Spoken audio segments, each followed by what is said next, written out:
বিসমিল্লাহির-রহমানির-রহিম। পবিত্র কুরআন শিক্ষা করা এবং শিক্ষা দেওয়ার ফজিলত। রাসূলুল্লাহ সাল্লাল্লাহু আলাইহি ওয়াসাল্লাম ইরশাদ করেন, খায়রুকুম মান তাআল্লামাল কুরআন ওয়া আল্লামা। তোমাদের মধ্যে সর্বোত্তম সেই ব্যক্তি যে কোরআন শিক্ষা করে এবং শিক্ষা দেয়। রাসূল সাল্লাল্লাহু আলাইহি ওয়াসাল্লাম ইরশাদ করেন, আফালা ইয়াউদু আহাদুকুম ইলাল মাসজিদ ফায়াতাআল্লামু মিন বাবিল্লাহি আতাইতানি খায়রুন লাহু মিন নাকাতাইনি ওয়া সালাতুন খায়রুন লাহু মিন সালাতিন ওয়া আরবাউন খায়রুন লাহু মিন আরবাইন ওয়া মিন আ'দাদিহিন্না মিনাল ইবিল। তোমাদের কেউ মসজিদে গিয়ে আল্লাহর পবিত্র কালামের দুটি আয়াত কেন শিক্ষা করে না?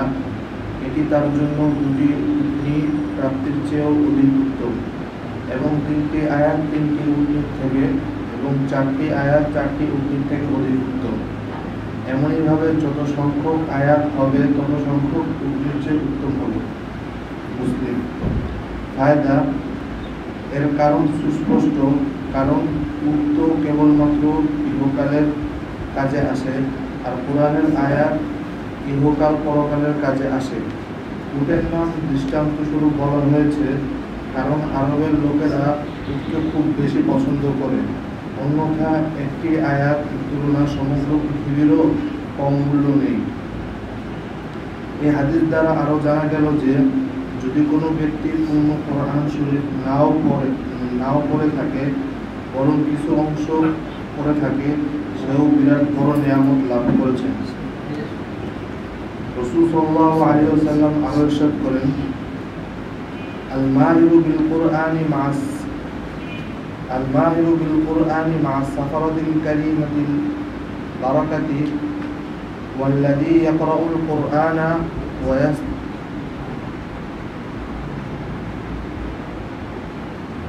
ওয়ায়াতাতা'আউ ওয়া হুয়া আলাইহি শাকুন লাহু আজরান।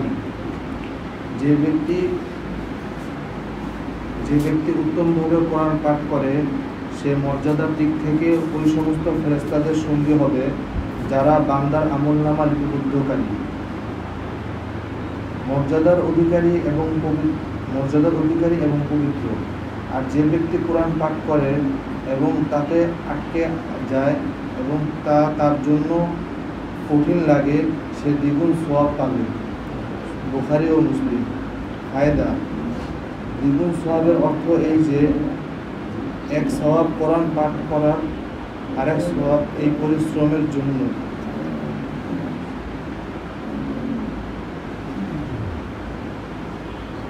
ফায়দা, দ্বিগুণ সওয়াবের অর্থ এই যে এক সওয়াব কোরআন পাঠ করার, আরেক সওয়াব এই পরিশ্রমের জন্য যে সে চালুভাবে পড়তে পারে না, তারপর কষ্ট করে পড়তে থাকে।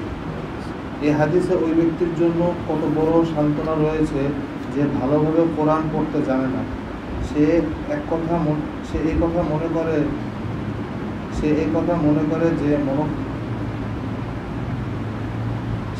মনে করে যেন মনক্ষুণ্ণ ও নিরাশ হয়ে কোরআন পাঠ ছেড়ে না দেয়, যে যখন ঠিকভাবে পড়তে পারি না তো পড়ার দ্বারা লাভ কি?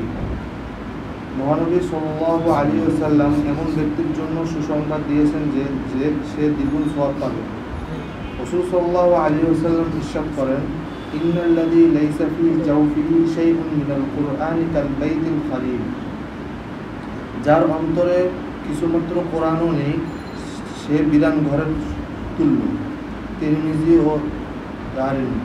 ফায়দা, এই হাদিসে তাকিদ রয়েছে যে কোনো মুসলমানের কোরআন শূন্য হওয়া উচিত নয়। রাসূল সাল্লাল্লাহু আলাইহি ওয়াসাল্লাম ইরশাদ করেন, মান ক্বারাআ হারফান মিন কিতাবিল্লাহি ফালাহু বিহি হাসানাতুন ওয়াল হাসানাতু বিআশরি আমসালিহা লা আকুলু আলিফ লাম মিম হারফুন বাল আলিফুন হারফুন ওয়া লামুন হারফুন ওয়া মিমুন হারফুন। যে ব্যক্তি আল্লাহর কালামের একটি হরফ পাঠ করে, সে একটি নেকি পায় এবং প্রত্যেকটি নেকি 10 নেকির সমতুল্য। বিধায় এই হিসেবে এক একটি হরফের 10 নেকি পাওয়া যায়। আমি বলি না যে আলিফ লাম মিম এক হরফ, বরং এর মধ্যে আলিফ এক হরফ, লাম এক হরফ, মিম এক হরফ। তিরমিজি ও দারমি।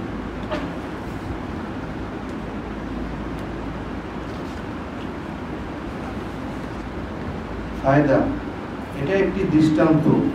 একইভাবে যখন কোরআন পাঠকারী আলহামদু বলল, তো এর মধ্যে 5টি হরফ রয়েছে, বিধায় এতে সে 50টি নেকি পাবে। আল্লাহু আকবার, কত বড় ফজিলত! তাই এমন ব্যক্তির জন্য আফসোস যে একটু সাহস করে এত বড় সম্পদ কামাই করে না। রাসূল সাল্লাল্লাহু আলাইহি ওয়াসাল্লাম ইরশাদ করেন, মান ক্বারাআল কুরআন ওয়া আমিলা বিমা ফীহি উলবিসা ওয়ালিদুহু তাজান ইয়াউমাল কিয়ামাতি দাউহু আহসানু মিন দাউইশ শামসি ফী বুয়ুতিদ দুনিয়া লাউ কানাত ফীকুম ফামা যান্নুকুম বিল্লাযী আমালা বিহাদা। যে ব্যক্তি কোরআন পড়ল এবং তার বিধান অনুপাতে আমল করল, তার মাতা পিতাকে কিয়ামত দিবসে এমন মুকুট পরানো হবে যার আলো সূর্যের ওই আলো থেকে অধিক সুন্দর হবে। তোমাদের ঘরে সূর্য চলে আসতে যা হতো, অর্থাৎ সূর্য যদি তোমাদের নিকট চলে আসে তাহলে ঘরের মধ্যে যত আলো হবে তার চেয়ে অধিক আলো হবে ওই মুকুটে। তাহলে ওই ব্যক্তি সম্পর্কে তোমাদের কি ধারণা যে নিজে এই কাজ করলো, অর্থাৎ কোরআন পড়ল এবং সে অনুপাতে আমল করল, তার মর্যাদা কত অধিক হবে। আহমদ ও আবু দাউদ। ফায়দা, এই হাদিসে সন্তানের কোরআন পড়ানোর কত বড় ফজিলত রয়েছে, তাই সকল মুসলমানের সন্তানদেরকে অবশ্য কোরআন পড়ানো উচিত। ছেলে সন্তানকেও এবং মেয়ে সন্তানকেও। যদি কাজের চাপে পূর্ণ কোরআন শরীফ পড়ানোর সুযোগ না হয় তাহলে যতটুকু পড়াতে পারে তাই পড়া। যেমন 2 নম্বর হাদিসে জানা গেছে যে হিফজ করাতে না পারলে নাজারা পড়াও, আর যদি হিফজ করানো তৌফিক হয় সুবহানাল্লাহ, তার তো আরও অধিক মর্যাদা রয়েছে। এ সম্পর্কিত হাদিস এখনই লিখেছি। রাসূল সাল্লাল্লাহু আলাইহি ওয়াসাল্লাম ইরশাদ করেন, মান ক্বারাআল কুরআনা ফাস্তাযহারাহু ফাআহাল্লা হালালাহু ওয়া হাররামা হারামাহু আদখালাহুল্লাহুল জান্নাহ ওয়া শাফাআহু ফি 'আশরাতিন মিন আহলি বাইতিহি কুল্লুহুম ক্বাদ ওয়াজাবাত লাহুন নার। যে ব্যক্তি কোরআন শিক্ষা করল এবং তা হিফজ করল এবং তার হালালকে হালাল এবং হারামকে হারাম জানলো, অর্থাৎ তার পরিপন্থী আকীদা রাখলো না, উপরের হাদিসে আমল করার কথা বলেছেন, আর এই হাদিসে সে অনুপাতে আকীদা পোষণ করার কথা বলেছেন, তাহলে আল্লাহ তাআলা সেই ব্যক্তিকে জান্নাতে প্রবেশ করাবেন এবং তার পরিবারের এমন 10 জন ব্যক্তির ক্ষমার ব্যাপারে তার সুপারিশ কবুল করবেন যাদের জন্য জাহান্নাম আবশ্যকীয় হয়েছিল। ফায়দা, এই হাদিসে হিফজ করার ফজিলত পূর্বে হাদিসের চেয়েও অধিক রয়েছে। বলা বাহুল্য যে পরিবারের মধ্যে সর্বাধিক নিকটতম পিতামাতা, তাই ক্ষমার এই সুপারিশ পিতামাতার জন্যই নিশ্চিত। অতএব এই হাদিস দ্বারা নিজ সন্তানকে হাফেজ বানানো কত ফজিলত প্রমাণিত হল। রাসূল সাল্লাল্লাহু আলাইহি ওয়াসাল্লাম ইরশাদ করেন, ইন্না হাদিহিল কুলুবা তাসদাউ কামা ইয়াসদাউল হাদিদু ইযা আসাবাহুল মাউল কলিলা ইয়া রাসূলুল্লাহ ওয়া মা জিলাউহা ক্বালা কাতরাতু যিকরিল মাউতি ওয়া তিলাওয়াতিল কুরআনি। অন্তরসমূহ কখনো মরিচা ধরে, যেমন লোহাতে পানি লাগলে মরিচা ধরে। নিবেদন করা হলো, হে আল্লাহর রাসূল সাল্লাল্লাহু আলাইহি ওয়াসাল্লাম, সেটি কোন জিনিস যার দ্বারা অন্তর পরিষ্কার হয়? তিনি বললেন, অধিক হারে মৃত্যু স্মরণ এবং কোরআন পাঠ করা। وعن جابر رضي الله تعالى عنه قال خرج علينا رسول الله صلى الله عليه وسلم ونحن نقرأ القرآن وفينا العربي والعجمي فقال اقرأوا فكل حسن হযরত জাবের রাদিয়াল্লাহু তাআলা আনহু থেকে বর্ণিত আছে যে রাসূল সাল্লাল্লাহু আলাইহি ওয়াসাল্লাম আমাদের নিকট আগমন করলেন। তখন আমরা কোরআন পড়ছিলাম। আমাদের মধ্যে গ্রাম্য লোকও ছিল এবং এমন লোকও ছিল যারা অনারব, যারা আরব নয়, অর্থাৎ এমন লোকও ছিল যারা ভালোভাবে কোরআন পড়তে পারত না, কারণ গ্রাম্য লোকের শিক্ষা কম হয়ে থাকে। আর যারা আরব নয় তারা আরবি ভাষা পরিষ্কারভাবে পড়তে পারে না। রাসূল সাল্লাল্লাহু আলাইহি ওয়াসাল্লাম ইরশাদ করেন, পড়তে থাকো, সকলেই বিশিষ্টজন। অর্থাৎ খুব ভালো করে পড়তে না পারলেও মন ছোট করো না, বরং যারা ভালো করে পড়তে পারে তারা তাদেরকে তুচ্ছ মনে করো না। আল্লাহ তাআলা অন্তর দেখেন। ফায়দা, এই হাদিস দ্বারা জানা গেল যে এরূপ মনে করবে না যে আমার জবান পরিষ্কার না বা আমার বয়স অধিক হয়ে গেছে, এখন ভালোভাবে পড়তে পারবো না, তাহলে আমরা কি করে সওয়াব পাবো? উল্টা হয়তো বা গুনাহ হবে। দেখো রাসূল সাল্লাল্লাহু আলাইহি ওয়াসাল্লাম সবাইকে কেমন সান্ত্বনা দিলেন এবং সবাইকে পড়ার নির্দেশ দিলেন। রাসূল সাল্লাল্লাহু আলাইহি ওয়াসাল্লাম ইরশাদ করেন,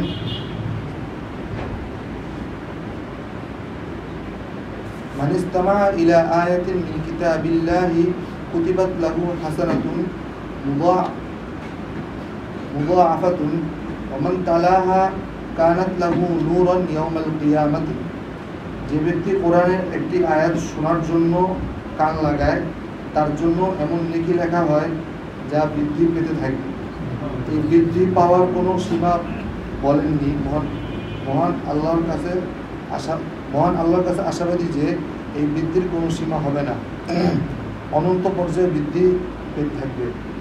আর যে ব্যক্তি একটি আয়াত পাঠ করবে, আয়াতটি তার জন্য কিয়ামতের দিবসে নূর হবে, যা ওই নেকি বৃদ্ধি পাওয়ার চেয়েও বড় প্রাপ্তি। ফায়দা, আল্লাহু আকবার। পবিত্র কোরআন কত বড় বস্তু যে যতদিন কোরআন পড়তে পারবে না ততদিন কোনো কোরআন পাঠককারীর পড়া মনোযোগ সহকারে কান লাগিয়ে শুধু শুনবে, সেও সওয়াব দ্বারা পরিপূর্ণ হবে। হে আল্লাহর বান্দাগণ, এ তো মোটেও কঠিন কাজ নয়। রাসূল সাল্লাল্লাহু আলাইহি ওয়াসাল্লাম ইরশাদ করেন, ইকরাউল কুরআনা ফাইন্নাহু ইয়াতি ইয়াউমাল কিয়ামাতি শাফিআন লিআসহাবিহি। তোমরা কোরআন পাঠ করতে থাকো, কারণ তা কিয়ামতের দিন তার পাঠকারীদের জন্য সুপারিশকারী হয়ে আসবে এবং তার জন্য ক্ষমা করাবে। রাসূল সাল্লাল্লাহু আলাইহি ওয়াসাল্লাম ইরশাদ করেন, ইয়াজিউ সাহিবুল কুরআনি ইয়াউমাল কিয়ামাতি ফায়াকুলুল কুরআনু ইয়া রাব্বি হাল্লিহি ফায়ুলবাসু তাজাল কারামাতি থুম্মা ইয়াকুলু ইয়া রাব্বি জিদহু ফায়ুলবিসু হুল্লাতাল কারামাতি থুম্মা ইয়াকুলু ইয়া রাব্বি ইরদা আনহু ফায়ারদা আনহু ফায়াকুলু লাহু ইকরা ওয়ারদাক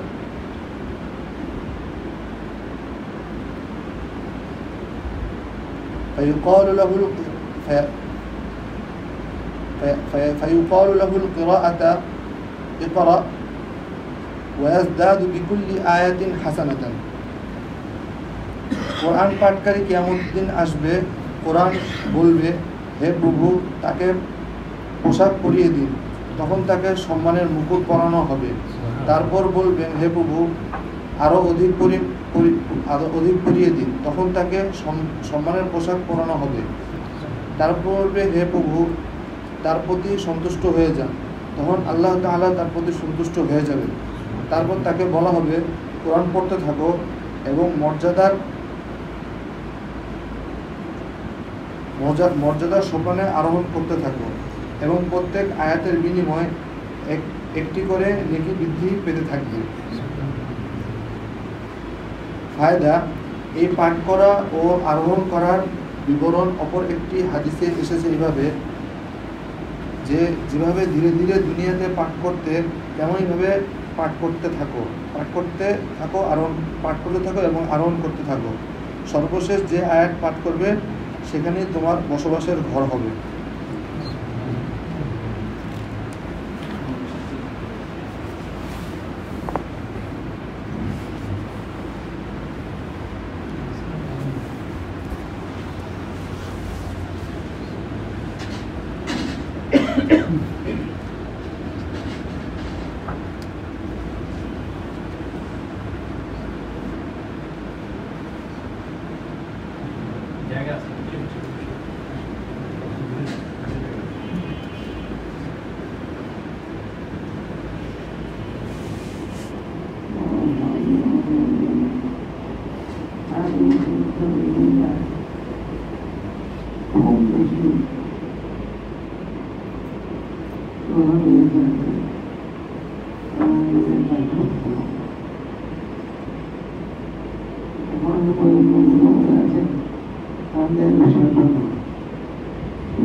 الرحمن علم القرآن خلق الإنسان علمه البيان صدق الله العظيم الحمد لله ثم الحمد لله আল্লাহ রাব্বুল আলামিন আমাদেরকে আত্মশুদ্ধির নিয়তে এই ইসলামী মজলিসে উপস্থিত হওয়ার তৌফিক দান করেছেন। আলহামদুলিল্লাহ। আমরা যাকে কেন্দ্র করে এখানে উপস্থিত হয়েছি তার জন্য আমরা দোয়া করি আল্লাহ রাব্বুল আলামিন আমাদের বড় হুজুর সিহহাত ও আফিয়ত দান করেন, আয়াতে তাইয়্যিবা তাবিলা নসিব করেন, তার খিদমতকে আরো আম করেন, আমাদেরকেও তার থেকে ভরপুর ইস্তেফাদা করার তৌফিক দান করেন। হায়াতুল মুসলিমিন থেকে করা হচ্ছিল এবং থানভী রহমাতুল্লাহ আলাইহি বলছেন যে হায়াতুল মুসলিমিন এটা ওনার জীবনের শ্রেষ্ঠ কিতাব এবং হযরত সবসময় এটার গুরুত্ব দেন এবং এটা ঘরে রাখতে বলেন, পড়তে বলেন। এবং এই কিতাবের যে শিরোনামগুলো করা হয়েছে তার মধ্যে সবগুলা শিরোনামের মধ্যে দেওয়া হয়েছে রূহ, প্রথম রূহ, দ্বিতীয় রূহ, তৃতীয় রূহ, এরকম। তো রূহ দেওয়ার কারণ কি? এটা যদি আমরা তাকাই এরকম যে আল্লাহ রাব্বুল আলামিন মানব জাতিকে পাঠাইছেন, কিছু জিম্মাদারি দিয়ে পাঠাইছেন। তার মধ্যে একটা দুইটা জিনিস মিলাই মানুষ, একটা হচ্ছে জিসম, বডি, দেহ, আর একটা হচ্ছে রূহ। তো দেহ এটা আল্লাহ রাব্বুল আলামিন বলছেন যে মানুষকে আল্লাহ রাব্বুল আলামিন মাটি থেকে তৈরি করছেন, নাপাক পানি থেকে তৈরি করছেন। এরপরে আকাফারতা বিল্লাযী খালাকাকা মিন তুরাব সুম্মা মিন নুতফা সুম্মা সাওয়াকা রাজুলা। এরপর আল্লাহ রাব্বুল আলামিন পূর্ণ মানব, একদম পরিপূর্ণ এক মানবে রূপান্তর করছেন। তো এই যে বডি, এই বডি ততক্ষণ পর্যন্ত কাজ করে যতক্ষণ পর্যন্ত তার মধ্যে রূহ থাকে। আর যদি রূহ না থাকে তাহলে পা ভাঙে নাই, হাত ভাঙে নাই, কিন্তু দুটো মানুষ পাও নড়ে না, হাতও নড়ে না, চোখও নড়ে না, নাকের ঘ্রাণ শক্তিও থাকে না। তো এই জায়গায় আল্লাহ রাব্বুল আলামিন বলছেন যে দুইটা জিনিস, একটা হচ্ছে বডি আর একটা হচ্ছে রূহ। তো এই বডি, এই দেহ সম্পর্কে তাফসীরে বাগাবীর মধ্যে আছে যে আল্লাহ রাব্বুল আলামিনকে মাটি অভিযোগ করছে যে আমার কাছ থেকে মাটি নেওয়া হয়েছে মানব বানানোর জন্য। আল্লাহ রাব্বুল আলামিন বলছেন তোমার কাছ থেকে যা নেওয়া হয়েছে তা তোমাকে ফিরিয়ে দেওয়া হবে। এদিকে বোঝা যায় যে মানুষকে মাটিতে দাফন করা হয় বা মানুষের সব কিছু মাটির সাথে মিলে যায়, এরপর আবার আল্লাহ রাব্বুল আলামিন পুনরায় তুলবেন। তো এই মাটির দেহ এর জন্য, সুস্থতার জন্য, সেহাতের জন্য, শক্তির জন্য যা কিছু আমরা গ্রহণ করি সবই মাটি থেকে উৎপন্ন হয়। ধান, চাল, এরপরে আমরা কেক খাই, বিস্কুট খাই, বিভিন্ন রকমের খাবার খাই। এবং যদি বলে চিনি, এটাও মাটি থেকে গ্যান্ডারি উৎপন্ন হয়। তারপরে যত ধরনের খাবারের আইটেম আছে, এবং কি পানি, এটাও মাটি থেকেই ডিপের মাধ্যমে তোলা হয়। তো এসব কিছু, তো এটা হচ্ছে দেহ। এই দেহ মাটির, এই জন্য তার খোরাকের প্রয়োজনও মাটির, এই জন্য আল্লাহ রাব্বুল আলামিন সিস্টেম করে দিয়েছেন। আর রূহ, এই রূহ এটা হচ্ছে আল্লাহ রাব্বুল আলামিন রাসূল সাল্লাল্লাহু আলাইহি সাল্লামের মাধ্যমে জানায় দিয়েছেন। পবিত্র কোরআনের মধ্যে ইরশাদ করছেন যে মক্কার কাফেররা, ইহুদিরা রাসূল সাল্লাল্লাহু আলাইহি সাল্লাম যখন নবুয়তের দাবি করলেন, নবুয়তের প্রচার প্রসার করতেছিলেন, তো তখন কিছু ইহুদিরা তাদের এক পণ্ডিতকে জিজ্ঞেস করল যে আমরা তাকে কি করব, বিশ্বাস করব বা তাকে যাচাই বাছাই করার জন্য কি আছে?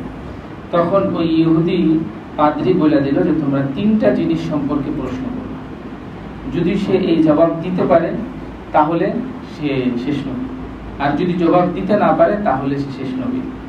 রাসূল আকরাম সাল্লাল্লাহু আলাইহি ওয়াসাল্লামের কাছে তারা আসলো, আয়েশা একে একে তিনটা প্রশ্ন করল। তো রাসূল সাল্লাল্লাহু আলাইহি ওয়াসাল্লাম বললেন আগামী কালকে এসো, বলে দিব। তো এখানে রাসূল সাল্লাল্লাহু আলাইহি ওয়াসাল্লাম ইনশাআল্লাহ বলতে ভুলে গেলেন। আল্লাহ রাব্বুল আলামিন কিয়ামত পর্যন্ত আনেওয়ালা উম্মতকে শিখানোর জন্য এই রাসূল সাল্লাল্লাহু আলাইহি ওয়াসাল্লামকে ভুলাইয়া দিলেন। তো এখন এরা কালকে আসছে, তো কালকে আসার পর রাসূল সাল্লাল্লাহু আলাইহি ওয়াসাল্লাম তো ওহী ছাড়া কিছুই বলেন না, ওহীও আসে নাই। তো বলতেছে যাও আগামী কালকে এসো। এইভাবে একে একে 15 দিন অতিবাহিত হয়েছে। এরপরে আল্লাহ রাব্বুল আলামিন বলছেন ওয়ালা তাকুলান্না লিশাইইন ইন্নী ফাইলুন যালিকা গাদা ইল্লা আইয়াশা আল্লাহ। তো এরপরে আল্লাহ রাব্বুল আলামিন এই তিনটা প্রশ্নের জবাব দিয়ে দিয়েছেন। তার মধ্যে এই তিনটা প্রশ্নে আল্লাহ রাব্বুল আলামিন সূরা কাহফের মধ্যে বর্ণনা করেছেন। এবং এই 3 নম্বর যেটা ছিল ইয়াসআলুনাকা আনির রূহ, রূহ সম্পর্কে জানতে চায় তারা তোমার কাছে, তুমি বলে দাও কুলির রূহু মিন আমরি রাব্বি। রূহ এটা আল্লাহ রাব্বুল আলামিনের এক আদেশ, আল্লাহ রাব্বুল আলামিনের এক আমর। তো এই যে এটা আল্লাহ রাব্বুল আলামিনের কাছ থেকে আসছে, উপর থেকে আসছে। অতএব শরীরের সুস্থতার জন্য যেমন খাবারের দরকার এবং সেই খাবার মাটি থেকে উৎপন্ন হয়, ঠিক তেমনি ভাবে এই রূহ এর সুস্থতার জন্য খাবারের প্রয়োজন। এবং রূহ যেহেতু আল্লাহ রাব্বুল আলামিনের পক্ষ থেকে আসছে, তো এই রূহের খোরাকও আল্লাহ রাব্বুল আলামিনের পক্ষ থেকে। এই জন্য হযরত হাকিমুল উম্মাত থানবী রাহমাতুল্লাহ আলাইহি এটার হেডিং দিয়েছেন রূহ, প্রথম রূহ, দ্বিতীয় রূহ, এত নম্বর রূহ, এত নম্বর রূহ। এর মানে কি এইখানে রূহের খোরাক আছে। এই জন্যই বুজুর্গানে দিন এটার প্রতি খুব জোর দেন যে এটা পড়লে রূহের খোরাক পাওয়া যায়। তো রূহের খোরাক যখন পাওয়া যায় তখন রূহ মজবুত হয়, শক্তিশালী হয় এবং আল্লাহ রাব্বুল আলামিনের ইবাদত বন্দেগী সহজ হয়, তার কাছে আরো স্বাদের হয়, মজা লাগে, সে করতে চায়। আর অনেক সময় আমরা এটা দেখি যে জ্বর হয়ে গেলে জিহ্বা কেমন তিতা হয়ে যায়, ভালো জিনিসও খাইতে মন চায় না। তো ঠিক এইরকম দীর্ঘদিন সোহবত ছাড়া থাকলে, ইসলাহি মাহফিলে না আসলাম, কারোর সাথে কোনো যোগাযোগ নাই, তো এটা কার কি অবস্থা হয় এটা জানি না, আমার এটা হয় যে মানে তখন এই রুহের রুচি নষ্ট হয়ে যায়, তখন ভালো লাগে না, ভালো কাজ ভালো লাগে না, এরকম যে রুচি নষ্ট হয়ে গেছে। তো তখন কি করতে হয়, স্বাভাবিকভাবে জ্বর আসলে রুচি নষ্ট হইলেও কিন্তু জোর করে খাইতে হয়, তাহলে শরীর ঠিক থাকে। তো ঠিক তখন যদি এই অবস্থা কারো হয়, তখন তার উচিত জোর কইরাই ভালো কথা শোনা, জোর কইরাই তেলাওয়াত করা, জোর কইরাই জিকির আজকারে লিপ্ত হওয়া। তাইলে এই কিছুক্ষণ করতে করতে দেখা গেল যে এই রুচি ঠিক হয়ে গেল এবং মজা লাগা শুরু হয়ে গেল। তো হযরত যে কিতাবের হেডিং দিবেন এটা এই জন্যই রূহ দিবেন, যে এখানে রূহের ঘোড়া। তো এর আগে যে পড়া হচ্ছিল সেখানে কোরআনের আলোচনা আসছে। আসলে মানুষকে মানুষ কোরআনই বানায়, কোরআনের শিক্ষা মানুষকে মানুষ বানায়। এই জন্য আল্লাহ রাব্বুল আলামিন আর রহমান, আর রহমান হযরত একদিন বলতেছিলেন যে রহমানিয়া মাদ্রাসা এবং এখানে ছাত্রা মসজিদের মাদ্রাসা যে আছে এখানে রহমানিয়া নাম আছে। তো রহমানিয়া নামের ওয়াজহ কি, কারণ কি? বলতেছিলেন যে কোরআনের তালিমের সাথে আল্লাহ রাব্বুল আলামিনের রহমত, রহমানের সিফত কাজ করে। আল্লাহ রাব্বুল আলামিন আসান করে দেন, রহমতের দৃষ্টি দেন এবং এখানে রহমতের সিফত। এই জন্য এখানে ওই হুজুর বলতেছিলেন যে সম্ভবত শাইখুল হাদিস হুজুর এই কারণেই জামিয়া রহমানিয়া ওনার মাদ্রাসার নাম রাখছেন রহমানিয়া মাদ্রাসা। তো এখানে আল্লাহ রাব্বুল আলামিন, আল্লাহ রাব্বুল আলামিনের তো আল্লাহ ইসমে জাত আছে, আর রহিম, এরপরে আরো কত নাম আছে। তো এখানে আল্লাহ রাব্বুল আলামিন আর রহমান বলছেন, এখানেও এই সিফতি, এবং বলছেন আর রহমান আল্লামাল কোরআন খালাকাল ইনসান। এর আয়াতের মধ্যে আগে আনছেন আল্লামাল কোরআন, এরপরে আনছেন খালাকাল ইনসান। কিন্তু আমরা তো দেখি যে মানুষ জন্মগ্রহণ করে, এরপরে আস্তে আস্তে 6-7 বছর হয়, তখন সে কোরআন শিখে। তো মানুষ তো আগে, আর কোরআনের তালিম হলো পরে। আল্লামাল কোরআন, তারপরের আয়াত হলো খালাকাল ইনসান। তো এখন যদি এদিকে এরকম হইতো আর রহমান খালাকাল ইনসান আল্লামাল কোরআন বা আল্লামাহুল কোরআন, তাহলে এটা আমাদের স্বাভাবিক বাহ্যিক দৃষ্টিতে ঠিক হইতো।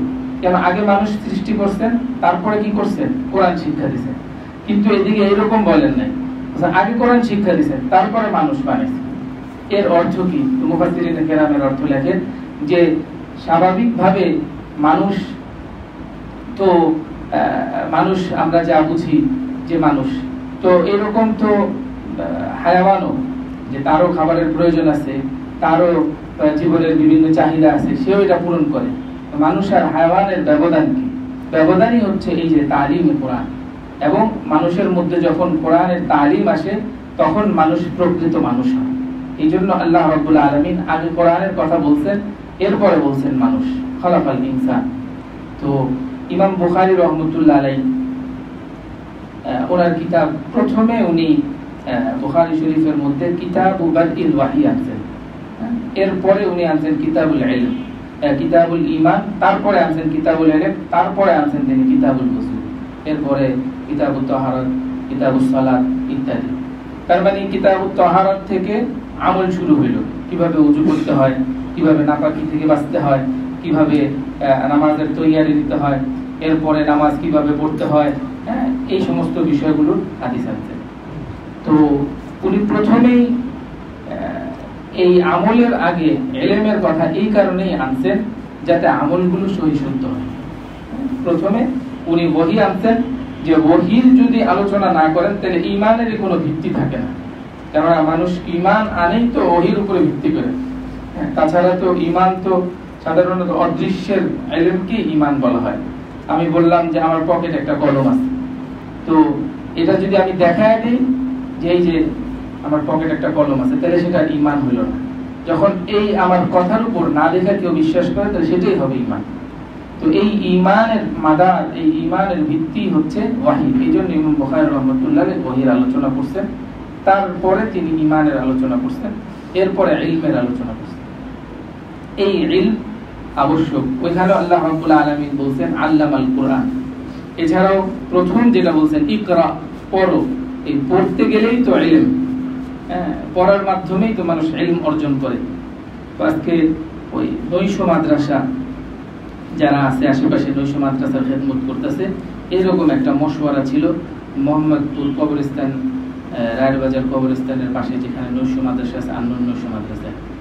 তো ওই জায়গায় আমাদের এক সাথী ভাই জহির ভাই, তো উনি বলতেছিলেন যে উনি এইরকম ইংরেজি শিক্ষিত যারা আছে ওনাদেরকে কোরআন শিখাবেন, আরবি শিখাবেন। তো ওনার এক ক্লাসমেট ওনার, সে বলতেছে আরে ইংরেজি যারা শিক্ষিত তাদেরকে আরবি শিখানোর কি দরকার। তো পরে উনি বলছে যে আরে এদেরকে তো আরো বেশি দরকার, যেহেতু এদের তো জেহেন সাফ, সবকিছু পড়ছে, এই জ্ঞানটা থেকে তারা কেন মাহরুম থাকবে। এরপর ওদিকে কথা বলতেছিলেন। তো আমি ওদিকে ওই মনে হচ্ছে যে বড় হুজুরের কথা, যে উনি তো এই কোরআন তো আগের থেকেই পারতেন, কিন্তু আলেম যে হয়েছেন বা হাফিজ হুজুর রহমতুল্লাহ আলাইহি ওনাকে বলছেন এমন এক সময়, এমন এক পরিস্থিতিতে যে যখন মানে মানুষের জীবিকা উপার্জনের টেনশন, যে একটা চাকরি যদি ছুটা যায় তো তারপরে কি করবে, তো আরো ভালো চাকরি খুঁজো বা এটা করো বা ওটা করো বা উদ্যোক্তা হও, না এটা না। হাফিজ হুজুর রহমতুল্লাহ আলাইহি বলছেন এই কিতাবগুলো সব পড়ে ফেলা, তার মানে আপনি আলেম হয়ে যান। তো এই যে একটা বিষয়, তো পরে আমি এটা ওখানে মনে করলাম আসলে এই ইলম, এটা প্রত্যেকটা আমলের জন্য ইলম দরকার। এই ইলমের কথা, এই যে কোরআন তেলাওয়াতের কথা, এরপরে কোরআন তেলাওয়াত শিখার কথা, আসলে আমরা যদি খেয়াল করি যে অনেক জায়গায় তো ইমাম সাহেবের পিছনে মুয়াজ্জিন সাহেব দাঁড়ায়। তো আমি যে জায়গায় নামাজ পড়ি এই জায়গায় ইমাম সাহেবের পিছনে সভাপতি সাহেবের যায় নামাজ বিছান। আমি বেশ কয়েকবার বললাম যে যদি কোনো রকম কোনো সময় নামাজ নষ্ট হয়ে যায় তাহলে তো এটার নিয়ম হলো পিছনের থেকে টান দিয়ে সামনে দেওয়া। যেমন হযরত ওমর রাদিয়াল্লাহু তাআলা কে যখন আঘাত করা হয়েছে, তো তখন ওমর রাদিয়াল্লাহু তাআলা আনহু, তো তিনি 3টা আঘাত করা হয়েছে খঞ্জর দিয়ে। তো পিছনের থেকে আব্দুর রহমান ইবনে আউফ রাদিয়াল্লাহু তাআলা তিনি নামাজ পূর্ণ করছেন। তো এরকম যদি অবস্থা মানে নামাজ ছুটা যায়, তো পিছনের থেকে তো একজন দেওয়া, তো দেখা গেছে যে সভাপতি সাহেব, তো সভাপতি সাহেব তো এলেমের জন্য সভাপতি হয় না, সভাপতি সাহেব তো সাধারণত সব জায়গায় সভাপতি হয় টাকার জোরে। তো তিনি তো নামাজের এই জিম্মাদারিটা পুরো করতে পারবেন। আর তার যদি ওদিক থেকে ধরা হয় তাহলে তিনি হন 1 নম্বর মুসল্লি, ইমামের পিছনে বরাবর বা এক সাইডের থেকে যদি ধরা হয়। তো আজকাল আমাদের দেশের এরকম হাজার 1 নম্বর মুসল্লি আছে যাদের সূরা ফাতিহা সহি না, যাদের সূরা কেরাত সহি না। তো এই বিষয়গুলো নিয়ে ওখানে আলোচনা হয়েছিল যে নৈশ মাদ্রাসা বা বয়স্ক শিক্ষা বা শিক্ষা দরকার এবং এটার উদ্বুদ্ধ করা দরকার মানুষকে। তো যেই কথা বলতেছিলাম যে আসলে এই ইলম মানুষকে সঠিক আমল শিখায় এবং তার সাথে যদি কোনো সুহবত থাকে, এবং আসলে ইলমের অর্জনের যে তাকাজাটা, যে স্পৃহাটা, এটা তো আসলে আসেই সুহবতের কারণে। সুহবত ছাড়া এই ইলমটা আসে না, কারণ এই ইলমটা তো মানে সিনা বা সিনা না হলে এই আল্লাহ রাব্বুল আলামিন এই কোরআন নাজিল করছেন, তো কোরআন তো আরবি ভাষায় নাজিল করছেন, কোরআন তো আরবে নাজিল করছেন, এর সাথে মুআল্লিম পাঠানোর দরকার ছিল। মুআল্লিম তো পাঠাইছেন, এই কারণে এটাই বুঝায় দিয়েছেন যে এই ইলম সিনা বা সিনা। এবং শুধু তাই না, যে এর প্রথম দিকে যখন ওহী আসছে, ওহী নিয়ে আসছেন জিবরিল আমিন, তখন বলছেন ইকরা, তো রাসূল আকরাম সাল্লাল্লাহু আলাইহি ওয়াসাল্লাম বলেন মা আনা বিকারি, আমি কি করব, আমি তো পড়তে জানি না। আবার বলে ইকরা, এরপরে একে একে রাসূল সাল্লাল্লাহু আলাইহি ওয়াসাল্লামকে জড়ায় ধরতে চাপ দিছে বুকের মধ্যে। তো এই সিনা বা সিনা এই ইলম, এই জন্য এই ইলম অর্জনের বড় মাধ্যম এবং স্পৃহা তৈরি হয় সুহবতের কারণে। এই জন্য আমরা যদি সুহবত ইখতিয়ার করি বুজুর্গানে দ্বীনের, তাহলে সঠিক ইলম অর্জন করতে পারবো এবং আমাদের আমলও শুদ্ধ হবে, এবং আমরা আমাদের আল্লাহ রাব্বুল আলামিন যেই উদ্দেশ্যে আমাদেরকে সৃষ্টি করছেন এই উদ্দেশ্য পূর্ণ হবে। আল্লাহ রাব্বুল আলামিন আমাদের তৌফিক দান করেন। আখিরু দাওয়ানা আলহামদুলিল্লাহি রাব্বিল আলামিন।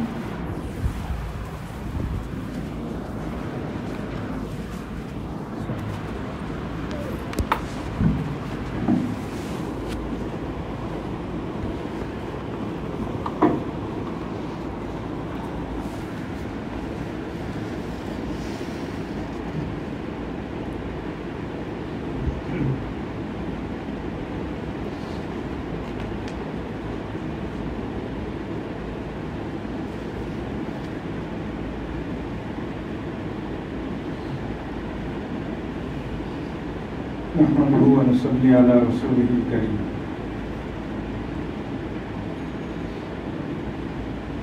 كمالة الشفيع حكيم المؤمن مجد ملة مولانا شبريت نبينا والعلماء كالعلم شمكرم فتبارا होते फरमाया कि अगर इताअत हक करने वाले को लोग तान और मलामत करे तो कुछ परवाह ना करनी चाहिए। हजरत बोलें যারা আল্লাহ পাককে আনুগত্য করে এই রকম দ্বীন ও শরীয়ত মেনে চলা মানুষকে কেউ যদি তিরস্কার করে এবং তাকে বকা দেয়, তার বদনাম করে, তাহলে ওই ব্যক্তির জন্য ওদিকে কোনো ভ্রুক্ষেপ করাই উচিত নয়। ये मलामत पुख्तगी का जरिया है। অন্যের এই তিরস্কার, অন্যের এই বদনাম করাটা দ্বীন ও শরীয়তের উপর মজবুতভাবে চলার মাধ্যম হয়। फिर फरमाया कि जिद ही की बदौलत जद पैदा होती है। दुआत और दाल जिद, এটা বাংলায় যেটাকে জিদ বলে ওই অর্থেই, কিন্তু এখানে যে অর্থ ব্যবহার করছে সেটা হলো বিপরীত। বিপরীত জিনিসের মাধ্যমেই প্রচেষ্টা এবং সাধনা সফল হয়। অর্থাৎ অন্ধকার যদি না থাকে সেখানে আলো জ্বালানোর কোনো ফায়দা বোঝা যাবে না। আগে থেকে আলোকিত একেবারে খোলা জায়গা, দিনের রোশনি, সূর্যের আলো আছে, সেখানে লাইট লাগায় ফায়দা কি? অন্ধকার জায়গায় লাইট লাগাইলে, বিপরীত জায়গায় লাইট লাগাইলে ফায়দা হবে। এরকম ভাবে ঠান্ডা হইলেই না গরমের প্রয়োজন হয়, গরমের মধ্যে গরমের প্রয়োজন হয় না। যে কোনো বিপরীত পরিবেশে ওই জিনিসের হাকিকত এবং তার উপকারিতা বুঝে আসে। इससे हजरत वाला की हिकमत और शान तहकीक साबित होती है। উপরের কথার দ্বারা হযরত যে খুব প্রজ্ঞার অধিকারী এবং তিনি যে খুব অনুসন্ধান করে কথা বলেন এটা বোঝা যায়। एक हाजी साहब के यहाँ ओलिमा था। एक हाजी साहबेর বাড়িতে কারো বিয়ের ওলিমা ছিল। उन्होंने खाना मदरसा में भेज दिया था। সেই হাজি সাহেব খাবার মাদ্রাসায় পাঠিয়ে দিয়েছে। फर्दन फर्दन दावत ना की थी, किंतु माद्रासार प्रत्येकके पृथकभावे आलादा आलादा दावत देनনি। हजरत वाला ने फरमाया मैंने ही उनके पूछने पर उनसे कह दिया था। हजरत বললেন যে আলাদা আলাদা সবাইকে দাওয়াত না দেওয়া এবং খাবার মাদ্রাসায় পাঠিয়ে দেওয়া, এইটা সে আমাকে জিজ্ঞেস করেছিল, আমি তাকে এইটা ব্যবস্থাটা বলে দিয়েছি कि किसी की भी दावत ना करो, उसमें एक तो सबसे कहने की दिक्कत से बात जाओगे। हजरत बोललेন যে কাউকে আলাদা আলাদা দাওয়াত দেওয়ার দরকার নাই, এতে ফায়দা এই হবে যে তুমি প্রত্যেককে আলাদা আলাদা বলার যে কষ্ট সেই কষ্ট থেকে বেঁচে যাবে। दूसरे ये कि किसी की शिकायत ना होगी। এখন যে কোনো জায়গায় সবাইকে বলতে গেলে ঘটনাক্রমে এক দুইজন বাদও করতে পারে, বাদ করলে তাদের আবার অভিযোগ থাকবে, তো এখানে ওই অভিযোগের সুযোগ থাকবে না।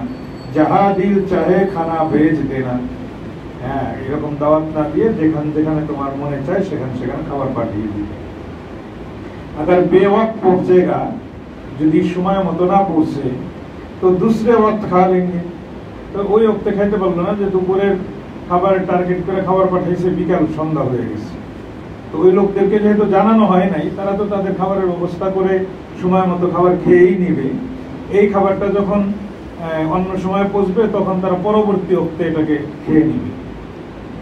ফায়দা इससे हजरत वाला की हिकमत, लताफत फहम, सादगी, मुराआत असहाब साबित है। উপরের কথা থেকে হযরতের প্রজ্ঞা এবং তার বুদ্ধির সূক্ষ্মতা এবং একেবারে সাদা সিধা হযরত যে থাকেন, কোন রকমের কোনো লৌকিকতা নেই এবং সঙ্গীদের ক্ষতি থেকে বাঁচানোর প্রতি লক্ষ্য রাখা, এই সব কিছুই বোঝানো। एक मौलवी साहब ने मसनवी शरीफ के इस शेर का मतलब दरियाफ्त किया। একজন মাওলানা সাহেব মসনবী রুমির একটা কবিতার ব্যাখ্যা জিজ্ঞেস করলেন। সেটা হলো এই, চশম বন্ধ ও গোশ বন্ধ ও লব বন্ধ, চোখ বন্ধ করো, কান বন্ধ করো, ঠোঁট বন্ধ করো। हजरत वाला ने फरमाया कि उसमें मौलाना रहमतुल्लाह की मुराद अशगाल नहीं, शुगुलेर बहुवचन अशगाल। আজকাল বিভিন্ন পীর সাহেবরা বিভিন্ন ধরনের মুজাহাদা করা। তার মধ্যে মৌলিক জিনিসগুলো তো থাকে কোরআন সুন্নাহ থেকে সাবেক, কিন্তু সেটাকে ব্যবহার করা, প্রয়োগ করার ক্ষেত্রে এক একজন এক এক রকমের সিস্টেম প্রয়োগ করেন। কেউ যে বলে যে তার জিকির করার সময় একদিক থেকে লা বইলা আর একদিকে চাপ দিয়ে তারপরে ইল্লাল্লাহ বলবে।